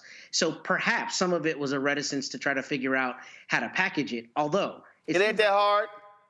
I was going to say the messaging is no, it ain't. Here's why not that hard. Okay, go ahead. I'm gonna give you a quick. I'm gonna give you a quick messaging. I'm gonna give you a quick lesson in messaging. Happy you didn't. It was horrible. No, I'm gonna help you out, Matt, because Ag is gonna help you out. So imagine this is a bottle of Pepsi. And this is a bottle of Pepsi. You go out and you say, ladies and gentlemen, we have filed a lawsuit against PepsiCo for giving favorable prices to Walmart. At Walmart, this bottle of Pepsi costs $1.79. At the convenience store 1 mile from a Walmart, this same bottle of Pepsi costs you $2.79. That's why we're suing them. You do the exact, and then you sit here and you have a John Deere tractor. And you sit here and you say, ladies and gentlemen, see this John Deere tractor? If a farmer wanted to make a basic repair on this tractor, they could call someone and it's going to cost them $179 to fix it. But no, John Deere says that farmer must have John Deere repair it, and John Deere repairs this tractor for $879. That's what we are suing. So it's just basic show and tell. That's all they got to do. The problem was, and Morgan's right, the problem was you had, and again, Mark Cuban is on the record, he was adamant about Vice President Kamala Harris not reappointing Lena Khan. Reid Hoffman, the same way. This is where, if you are a Democratic nominee, you got to be able to say, no, she's kicking ass and taking names on behalf of regular, ordinary people. Just like Jeff Bezos is trying to get rid of the National Labor Relations Board. Who also wants to get rid of the National Labor Relations Board? Elon Musk. So these billionaires don't like it, and they always say, well, this is government interference. This is overregulation. No, this is where the FTC is protecting regular, ordinary people. So to me, you got to learn how to message to regular, ordinary people. But the reality is, and I'll say it, the Biden White House ran from this. And you never saw Karine Jean-Pierre touting the FTC and their actions from the podium, just like you never saw them touting Kristen Clark and her work at the DOJ Civil Rights Division. And their silence is what caused people to say, oh, y'all don't care about regular, ordinary people. We're going to go with Republicans, where Donald Trump now has the richest cabinet, and they don't give a shit about regular, ordinary consumers. Go ahead, Matt. Well, that's ultimately where I was actually about to try to go. But since you broke it down, I won't waste the time in terms of how they should have broken down the basic messaging. But I actually have a couple questions for Morgan, if you'll indulge me, because there's two things I don't understand about this lawsuit. Well, since Ohio State beat your Longhorns, I will allow you to ask multiple questions. I'm trying to learn like all of your... No, go ahead. I will allow the Ohio expert to educate the Austin Negro. Go ahead. Something ain't right with your soul, brother. Here's the question I have, Morgan. So the first is, how do you account for the economies of scale that like a big, a retailer like a Walmart would have, right? Because part of the argument presumably is Walmart can buy so many more units anyway, therefore their price could just like not artificially be lower if Pepsi wasn't providing some kind of benefit. So when you look at this economically, how does that factor in terms of what the law prescribes, in terms of what, two retailers cannot do in terms of conspiring to fix this in this way? If you'd kind of elucidate that for me, because I'm missing that part of it. Yeah. So the law, under the Robinson-Patman Act, and like I said, I didn't take antitrust in law school, but I've learned a lot just informally over the last few years. But the Robinson-Patman Act does allow for volume discounts. So it does allow that if you're buying a lot, then Pepsi's allowed to charge you a lower price. But you do have to make that price available to everyone in the market who is buying at that volume. There has to be some consistency to how much that price is available. So that's why when you're not doing that, that's price discrimination, that's illegal. And this actually gets into the other point that you were making, Matt, about, oh my God, I just lost my train of thought. Well, I did just lose my train of thought. I'm getting old. Oh no. Wait, what was the first thing you said when you first started? You were saying about, or what's your second question? Then I'll come back to me. So my second question is, just what your thought is going to be the impact of Chevron on this, right? Because this is a bona fide lawsuit. It's not an administrative decision, but I am interested in what's going to happen if the FTC is making administrative decisions now with the Supreme Court kind of stepping away from Chevron. So I'd like your thoughts on that as well, if you don't mind. Yeah.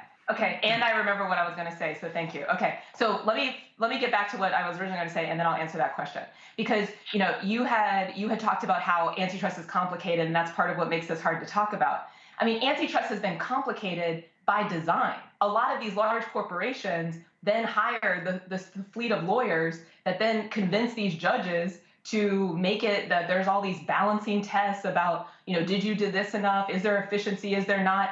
That is not an antitrust law. The antitrust laws don't talk about efficiency. The antitrust laws are actually pretty concise and pretty clear and provide a lot of bright line rules about what you are and are not allowed to do.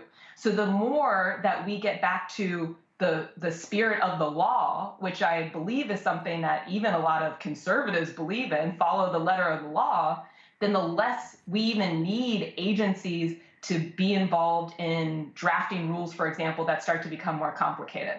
And this is in what Lena Khan has done, what Jonathan Cantor, the Department of Justice, and now Doha Mekki. In the final days of the Biden administration, the head of the Department of Justice Antitrust Division is a Black woman, Doha Mekki. Everybody look her up. She's another great leader in this space too.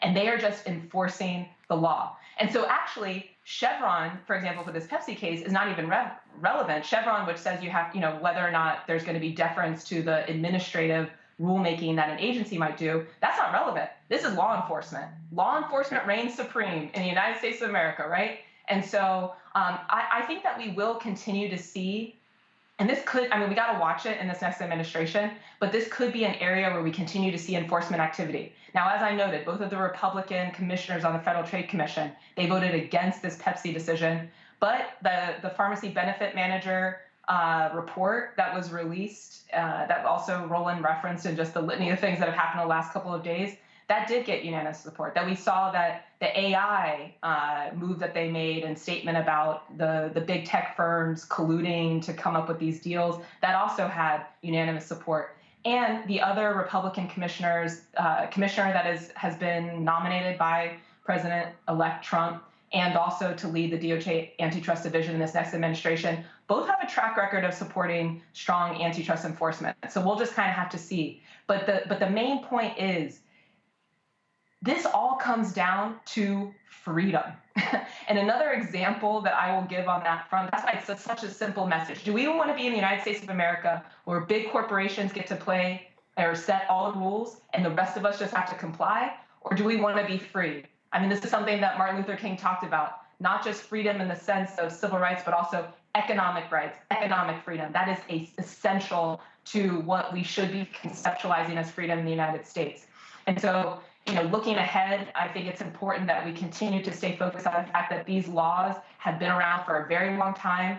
This is a long-standing tradition in the United States that we should have markets that are free and available to all sorts of businesses of all sorts of sizes. And ultimately, this is a political win for anyone who cares about appealing to regular people in the United States of America and trying to lower costs for all of us.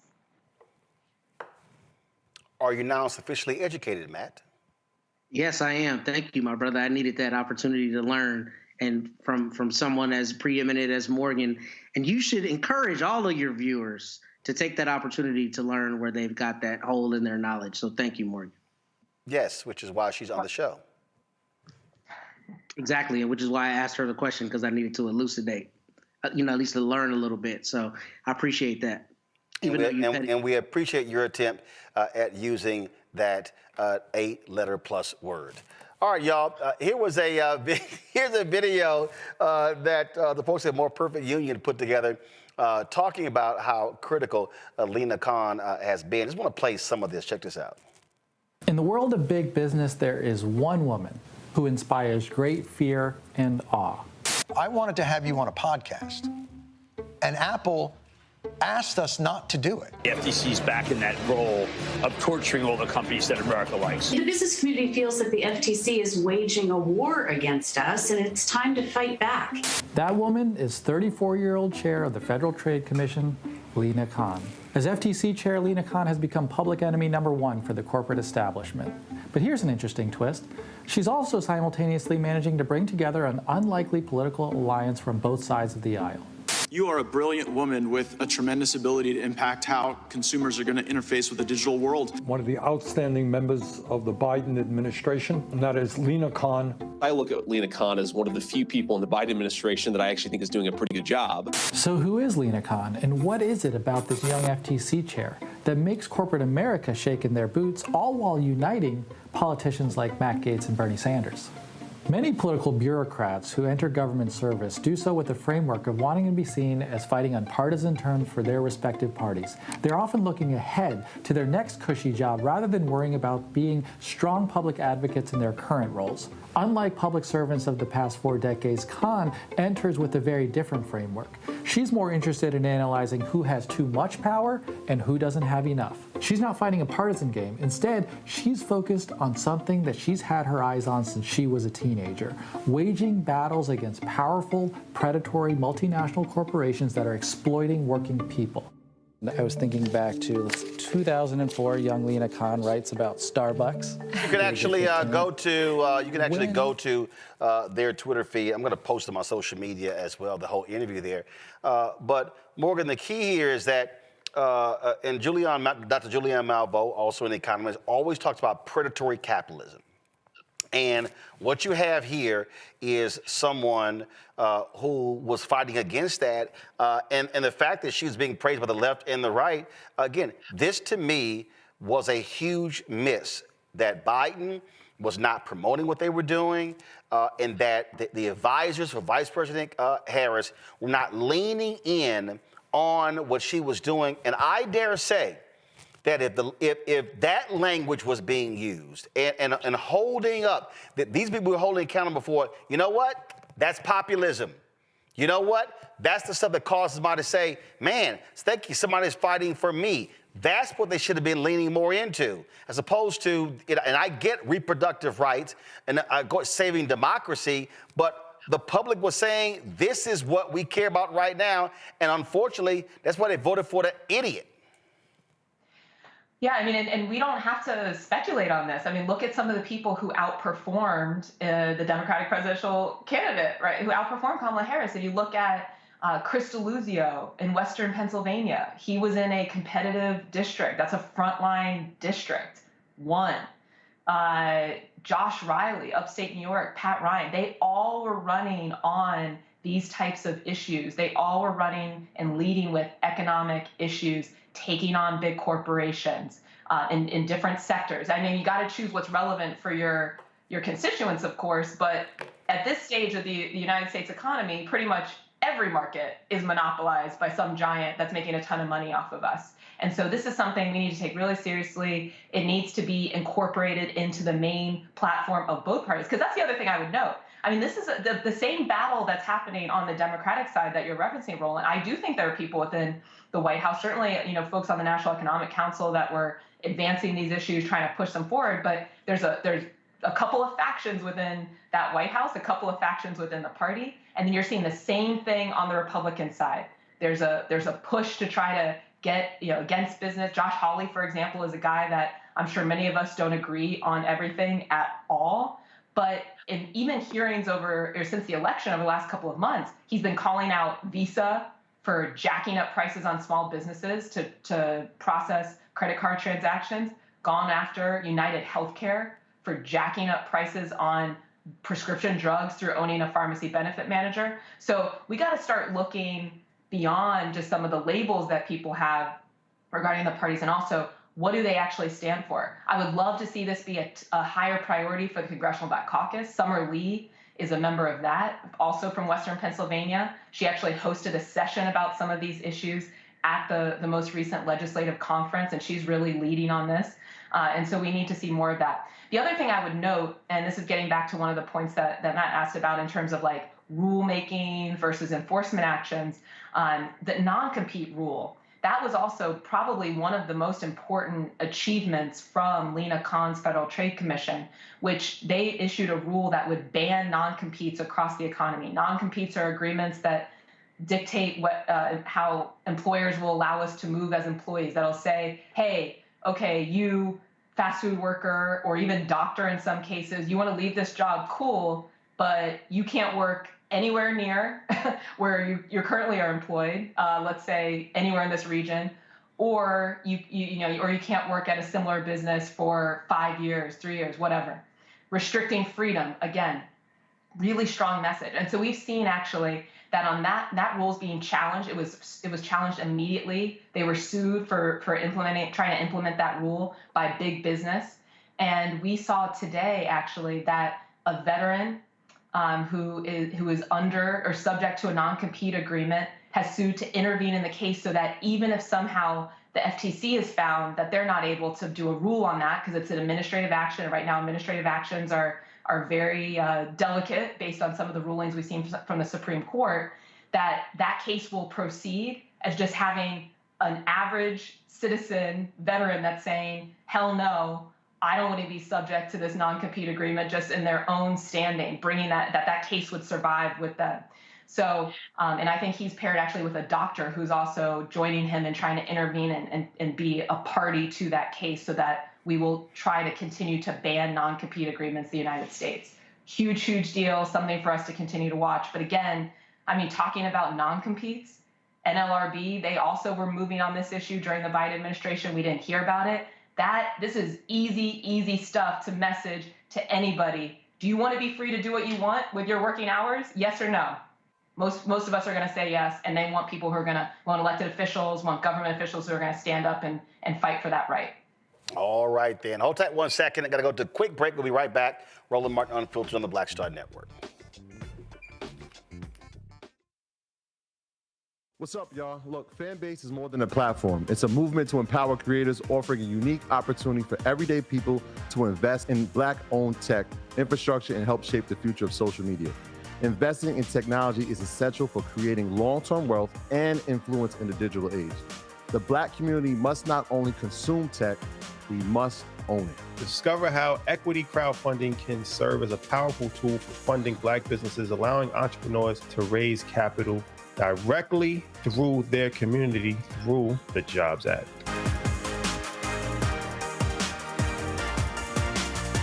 Hey, this is Motown recording artist Kim. You are watching Roland Martin Unfiltered. That boy, he always unfiltered though. I ain't never known him to be filtered. Is there another way to experience Roland Martin than to be unfiltered? Of course he's unfiltered. Would you expect anything less? Watch what happens next.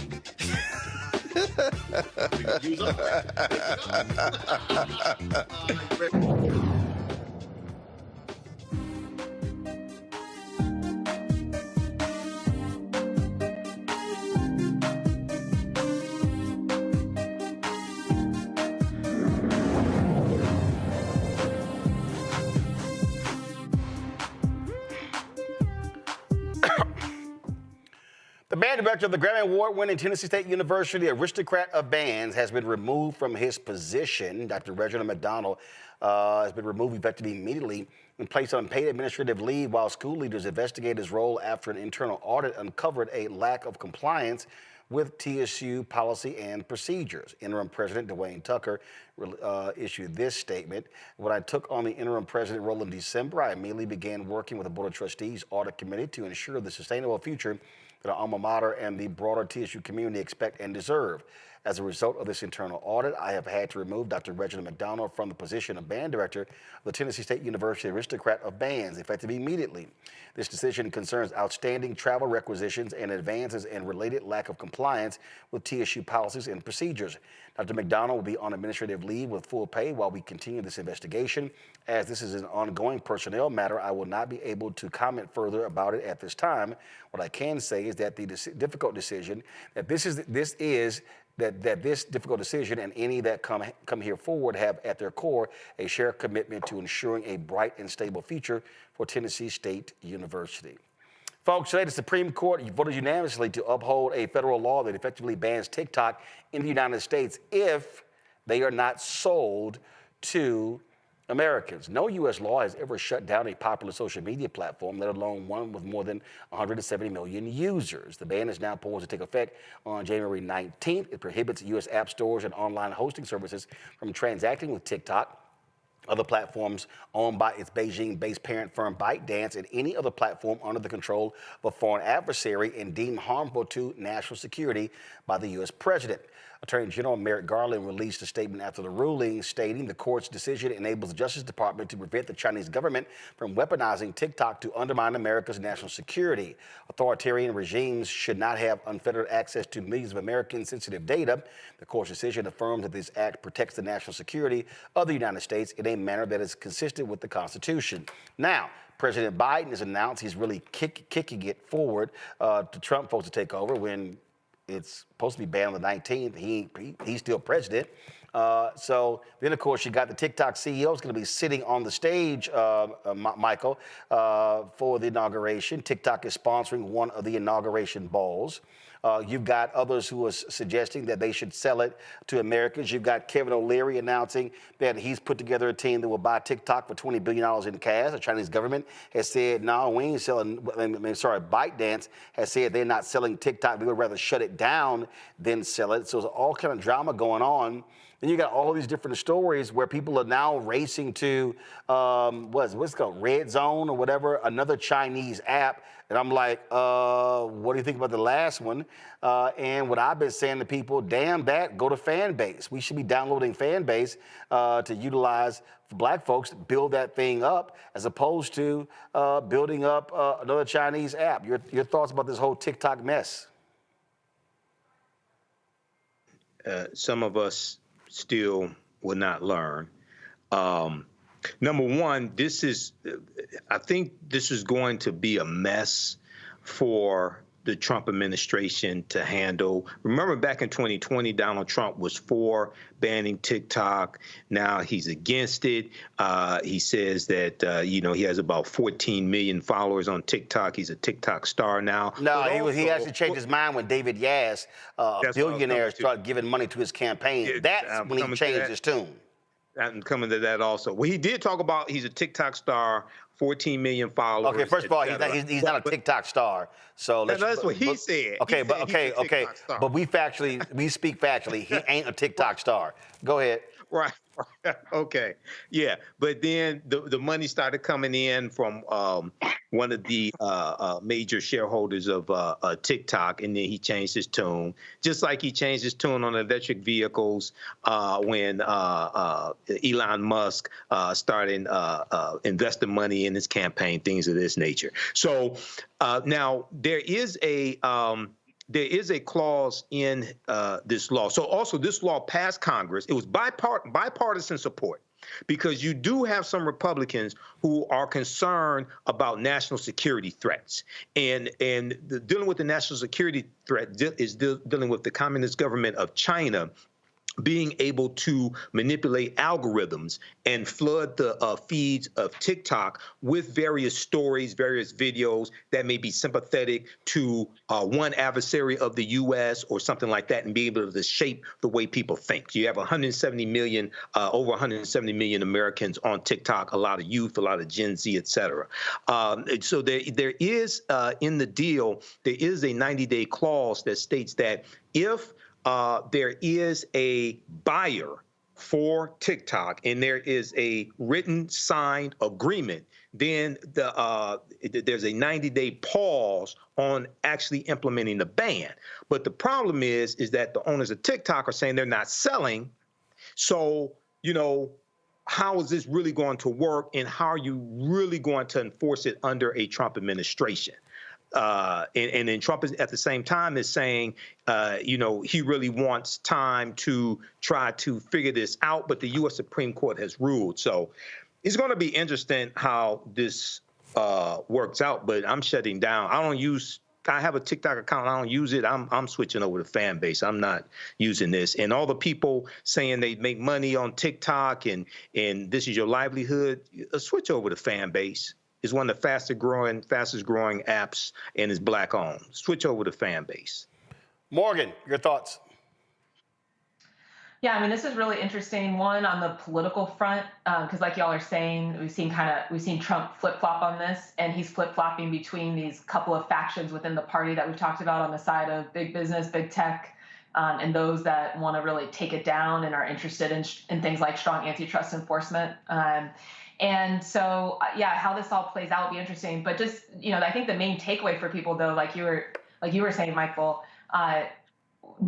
it's better if there's more competition. So right now, TikTok kind of is dominating this one little slice of the social media market. Obviously, Meta, Facebook's a huge player here. But if we have more choices, then we can get better terms from the content. People who are making money off of these platforms, then they can get better terms, more money. But if there's only one game in town, well, they're going to try to give you as little value and make as much for themselves, in addition to all the data concerns and the Chinese government having access to the data. So I think this is good if it happens, and more platforms, the better for us to choose from. And yeah, let's support Black-owned platforms in particular. Matt?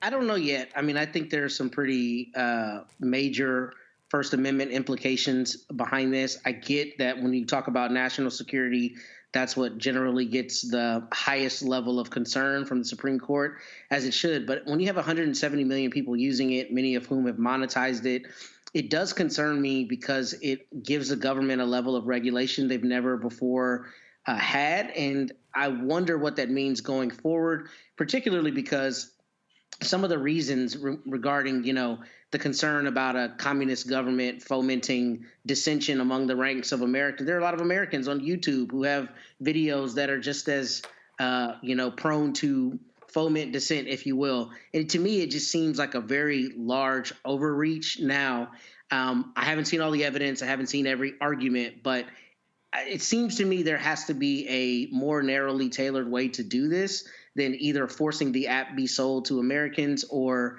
allowing it to continue with certain stipulations. But it seems to me to be very questionable from a First Amendment standpoint. And I know that's what the people who have brought the lawsuit have argued, but that's what I thought when I first saw this. I mean, I don't know. It seems like there needs to be some more tailoring done to make sure that this doesn't infringe upon the rights of 170 million Americans. I mean, that's half of the American populace, essentially, right? What is it, 330 million Americans, a little less than that, who are on this app. So for the government to say that this app has to be sold for national security concerns, especially when data is so pervasive in everything, I'm not sure what the long-term implications of this are yet, but it does concern me. I'm sorry, TikTok got to go. I don't give a damn if it's 170 million people. Here's the reality. The same folk who on TikTok can go somewhere else. The reality is there are apps who can do it.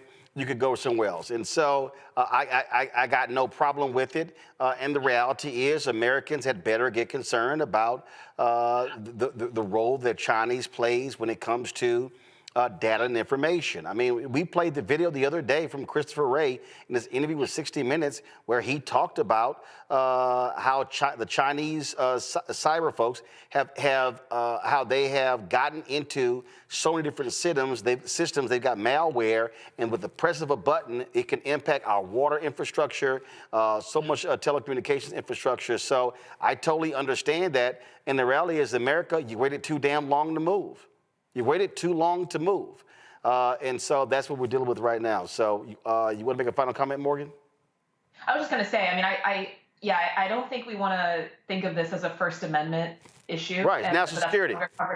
That's a longer conversation. But I completely agree with Matthew that we do need to be addressing all of the big tech problems. And hopefully this can help to set the stage for some rethinking of how those markets are structured and the risks that they're presenting to us, both economically, national security, psychologically, and that we can see Congress introduce laws to address that as well on the other platforms. It was ByteDance making it a First Amendment issue. Yeah, of course. Yeah, of course ByteDance is making the First Amendment issue. Go ahead, Matt. Let me push back because Morgan just talked in the previous segment about freedom. And I understand national security versus freedom is a balancing question that we have to have. But my concern is, I think the slippery slope with this is if the government then thinks that Roland Martin Unfiltered is a part of something that should be, cordoned off and no longer on the airwaves, then we're basically feeding into the idea that the government can wade into a space to an extent that it never has. And I understand the implications about the national security risk, but the problem with that is that can be attenuated out to the furthest ends, and then you can have not only the First Amendment being infringed upon, but you can have the government now saying that content or certain things that it doesn't like can be regulated. And I don't think that that is necessarily like a conspiratorial approach to looking at this lawsuit in terms of what is being implicated here. The government passed the law to make a business shut down, a business that people were involved in because of concerns about what could happen. That to me seems to be pretty. But it's not a law to make it shut down. It's a law to change the ownership structure. So right, because of who it's owned by, because it's owned by an adversary of the U.S. government. That's why. Yeah. I mean, they're not saying you have to completely shut down TikTok. They're saying, listen, in the United States, there are rules right now preventing foreign ownership of airlines. Richard Branson could not be the majority owner of Virgin Atlantic because he was not a United States citizen. The exact same thing. You've had federal laws preventing foreign entities owning TV stations and things along those lines. So this idea of is not new that prevents foreign government. This is not even in the case of Richard Branson, that's a foreigner who could not be allowed to own Virgin Atlantic. The United States here is saying this is a foreign government that has a massive ownership stake in ByteDance. You know, that's actually a very compelling point. And I did not realize that we had those regulations regarding common carriers, for instance, like an air. So that makes sense. That's actually a very compelling point. And that puts it into a context I hadn't considered. And obviously, not knowing every aspect of the lawsuit, I can't necessarily opine with the full benefit of that. But that makes sense to an extent. But I also think that we have foreigners who have obviously prominent business roles in the country, and we have a visa that allows people to come over that we've talked about on the show ad nauseum. So I think that is an interesting question, but I get it. It's an adversary of the United States, and I understand it from a national security standpoint, but it still concerns me about what kind of government regulation this allows for, and I think that's going to yet to, remain to be seen what that's going to turn into down the road. And for folks who don't realize, when it comes to airlines, foreigners cannot own more than 25% of the stock in an airline. Foreign owners cannot hold more than 25% of a broadcast license in the country. But in this case, this is where they target a foreign government, which is different from a Chinese national or a Japanese national or a Korean national. This is the Chinese government. But this is also something that, frankly, as far as I'm concerned, they should have been addressed before it got 170 million users. But that's just my thoughts there. Matt, Morgan, and Michael, I appreciate y'all joining us. Thank you so very much on today's show. I appreciate it. And good luck with Ohio State. First of all, it don't even matter. I don't even care who wins the national championship game, long as Texas is at home. So I'm cool with that. Ohio State's on both sides of the game. So no matter. We're on both sides of the game. The coach of Notre Dame, Ohio State. We've got Ohio State as a team. It's all winning. I don't care. All I care about are my Texans and the Chiefs tomorrow at 4:30 p.m. Eastern. Was Texas A&M in the SEC championship game in its first year in that conference? I don't recall that happening. And you lost. Way to go. All right, then. And you still lost. So here's the deal, Matt. Matt, don't bring up when you lose. I'm just saying, Matt, don't bring up when you lose because it doesn't make you look better. All right, Matt, Morgan, and Michael, I appreciate it. Thank you so very much. Folks, we're going to close the show out with Secretary of Defense Lloyd Austin posted this video talking about the accomplishments over the last 4 years. Take a look.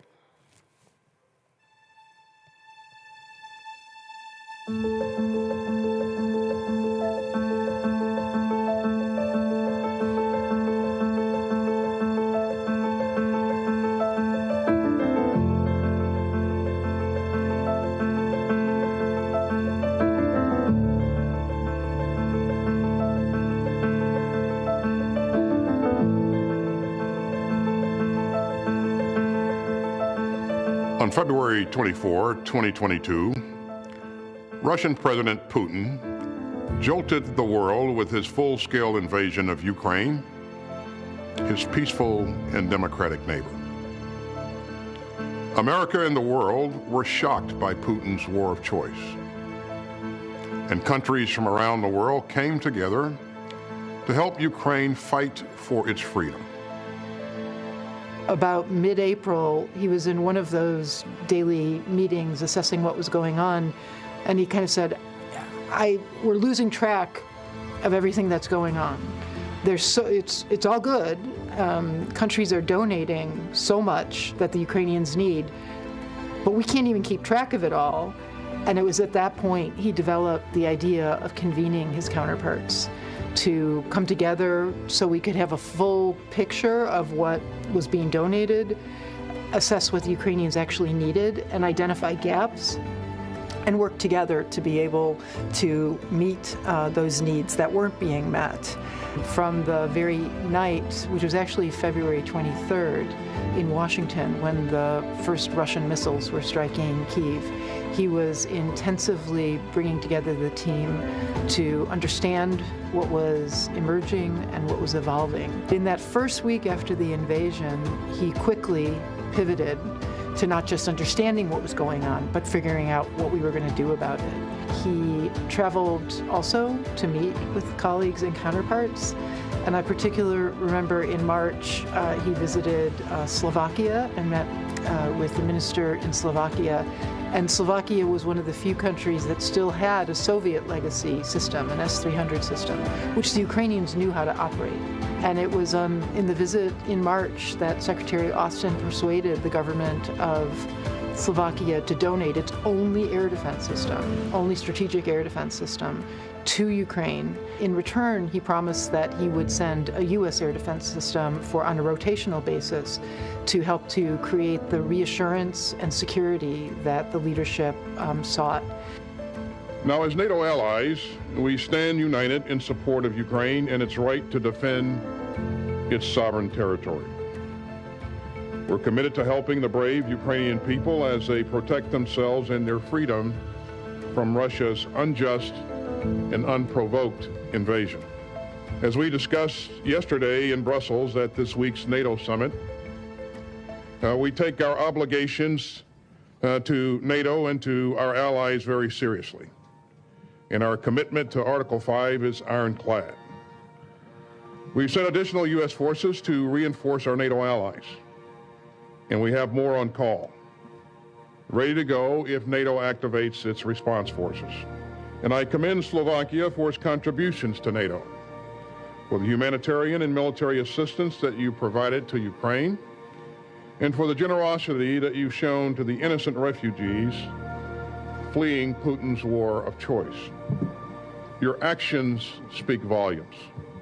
And it was at that moment that I really understood that his powers of persuasion, his expertise, his professionalism, but also the very deep trust that his counterparts in Europe, ministers of defense in Europe, had for him was a key to unlocking support for Ukraine.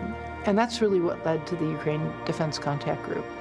Ever since April 2022, I have been convening the Ukraine Defense Contact Group, and that's the coalition of some 50 countries from around the world determined to help Ukraine defend itself against Putin's aggression. The contact group has met 24 times, and we're meeting for a 25th time right here at Ramstein Air Base in Germany. And the contact group has delivered. Since the initiation of hostilities in late February, the global community has responded in an unprecedented manner. The Ukrainian Security Assistance Program has been calculated, responsive, and relevant to Ukrainian defense requirements.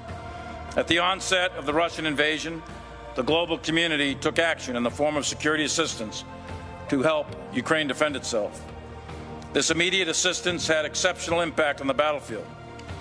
Russia halted and turned back their initial advances in the face of fierce Ukrainian resistance. I look forward to meet with NATO defense ministers and ministers from partner countries at the Ukraine contact group led by the United States, and we will discuss how to sustain and step up our support for Ukraine. I just came back from Kiev yesterday night, and I met with President Zelensky, and his message was that he really appreciates and welcomes the strong support the NATO allies and partners have provided for Ukraine, but he also counts on us to continue to support Ukraine in the future.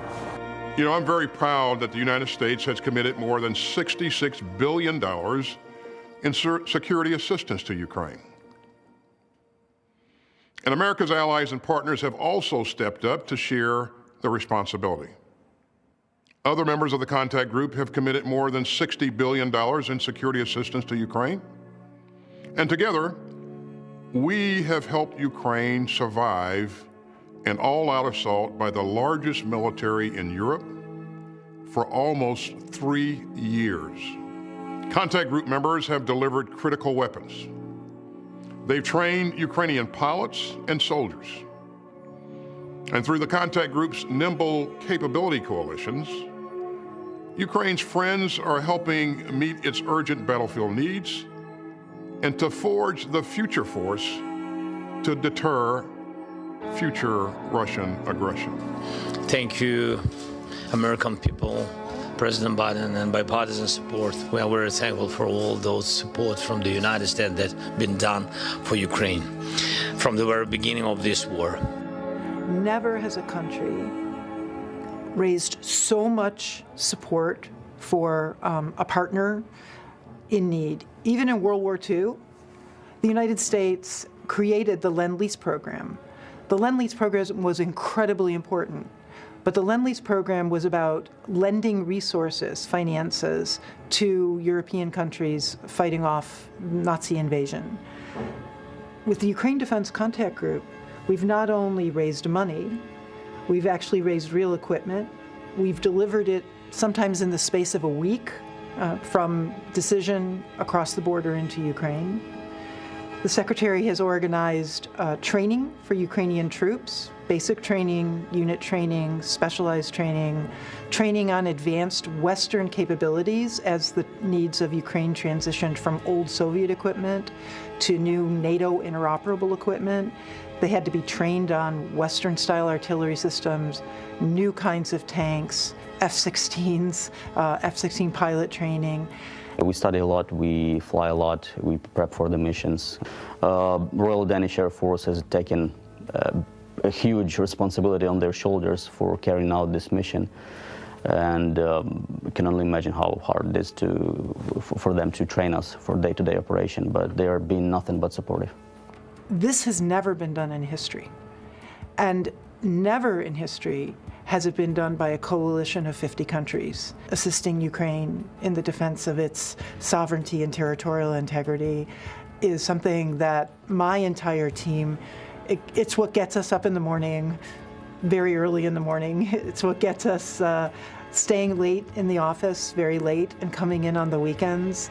And that excitement and that sense of purpose as we get on that rather old, creaky airplane again to Ramstein Air Base is something that everyone is eager to participate in, because we know we are making history, and we know we are making history by supporting Secretary Austin.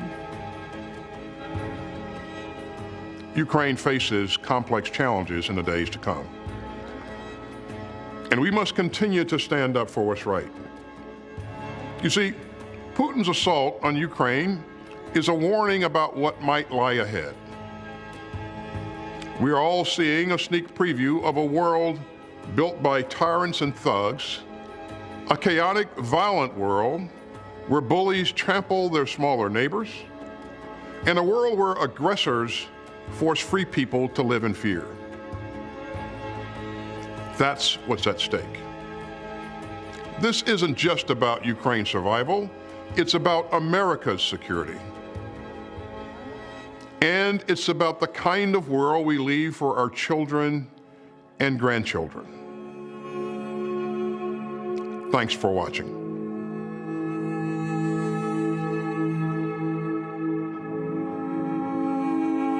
All right, folks, some breaking news out of New York State, where the U.S. Attorney has dropped charges against the former Lieutenant Governor, Brian Benjamin. If you go to my iPad, this is the New York Times headline: U.S. drops corruption case against New York's former Lieutenant Governor. He had been accused of funneling state money to a real estate developer in exchange for campaign contributions for a guy who ran a nonprofit in Harlem. But that witness died in February. That's totally changed this case. Benjamin has always maintained his innocence, and so now these charges against him have been dropped. Folks, just a reminder, Monday we'll be broadcasting live from Memphis with Reverend Dr. William J. Barber and repairs of the breach of the Poor People's Campaign. For such a time as this, justice rising, a moral call to action in America's defining moment.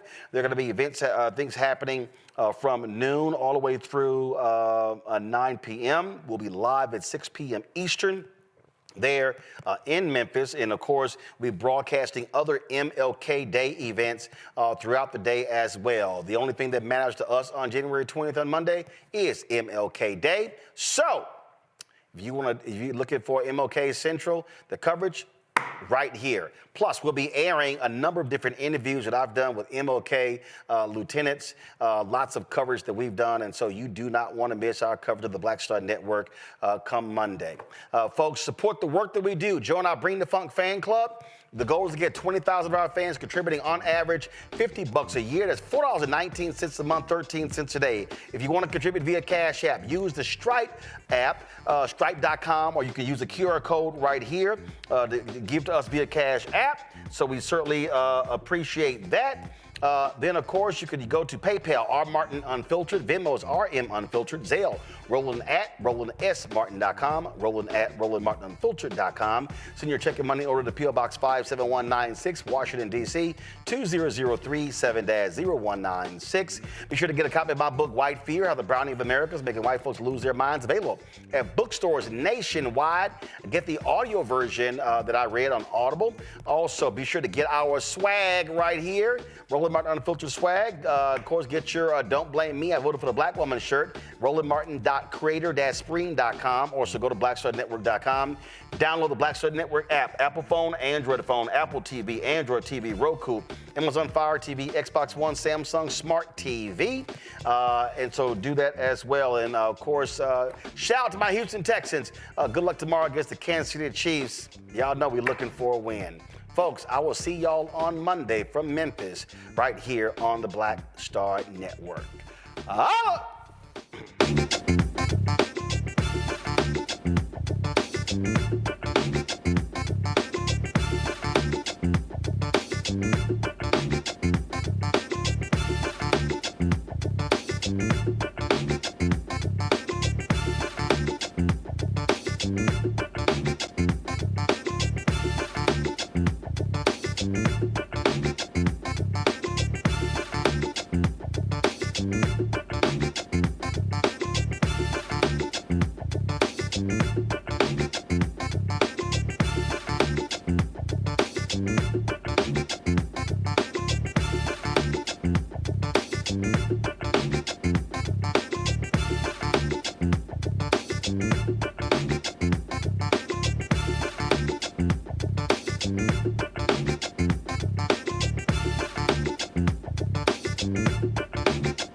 Thank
you.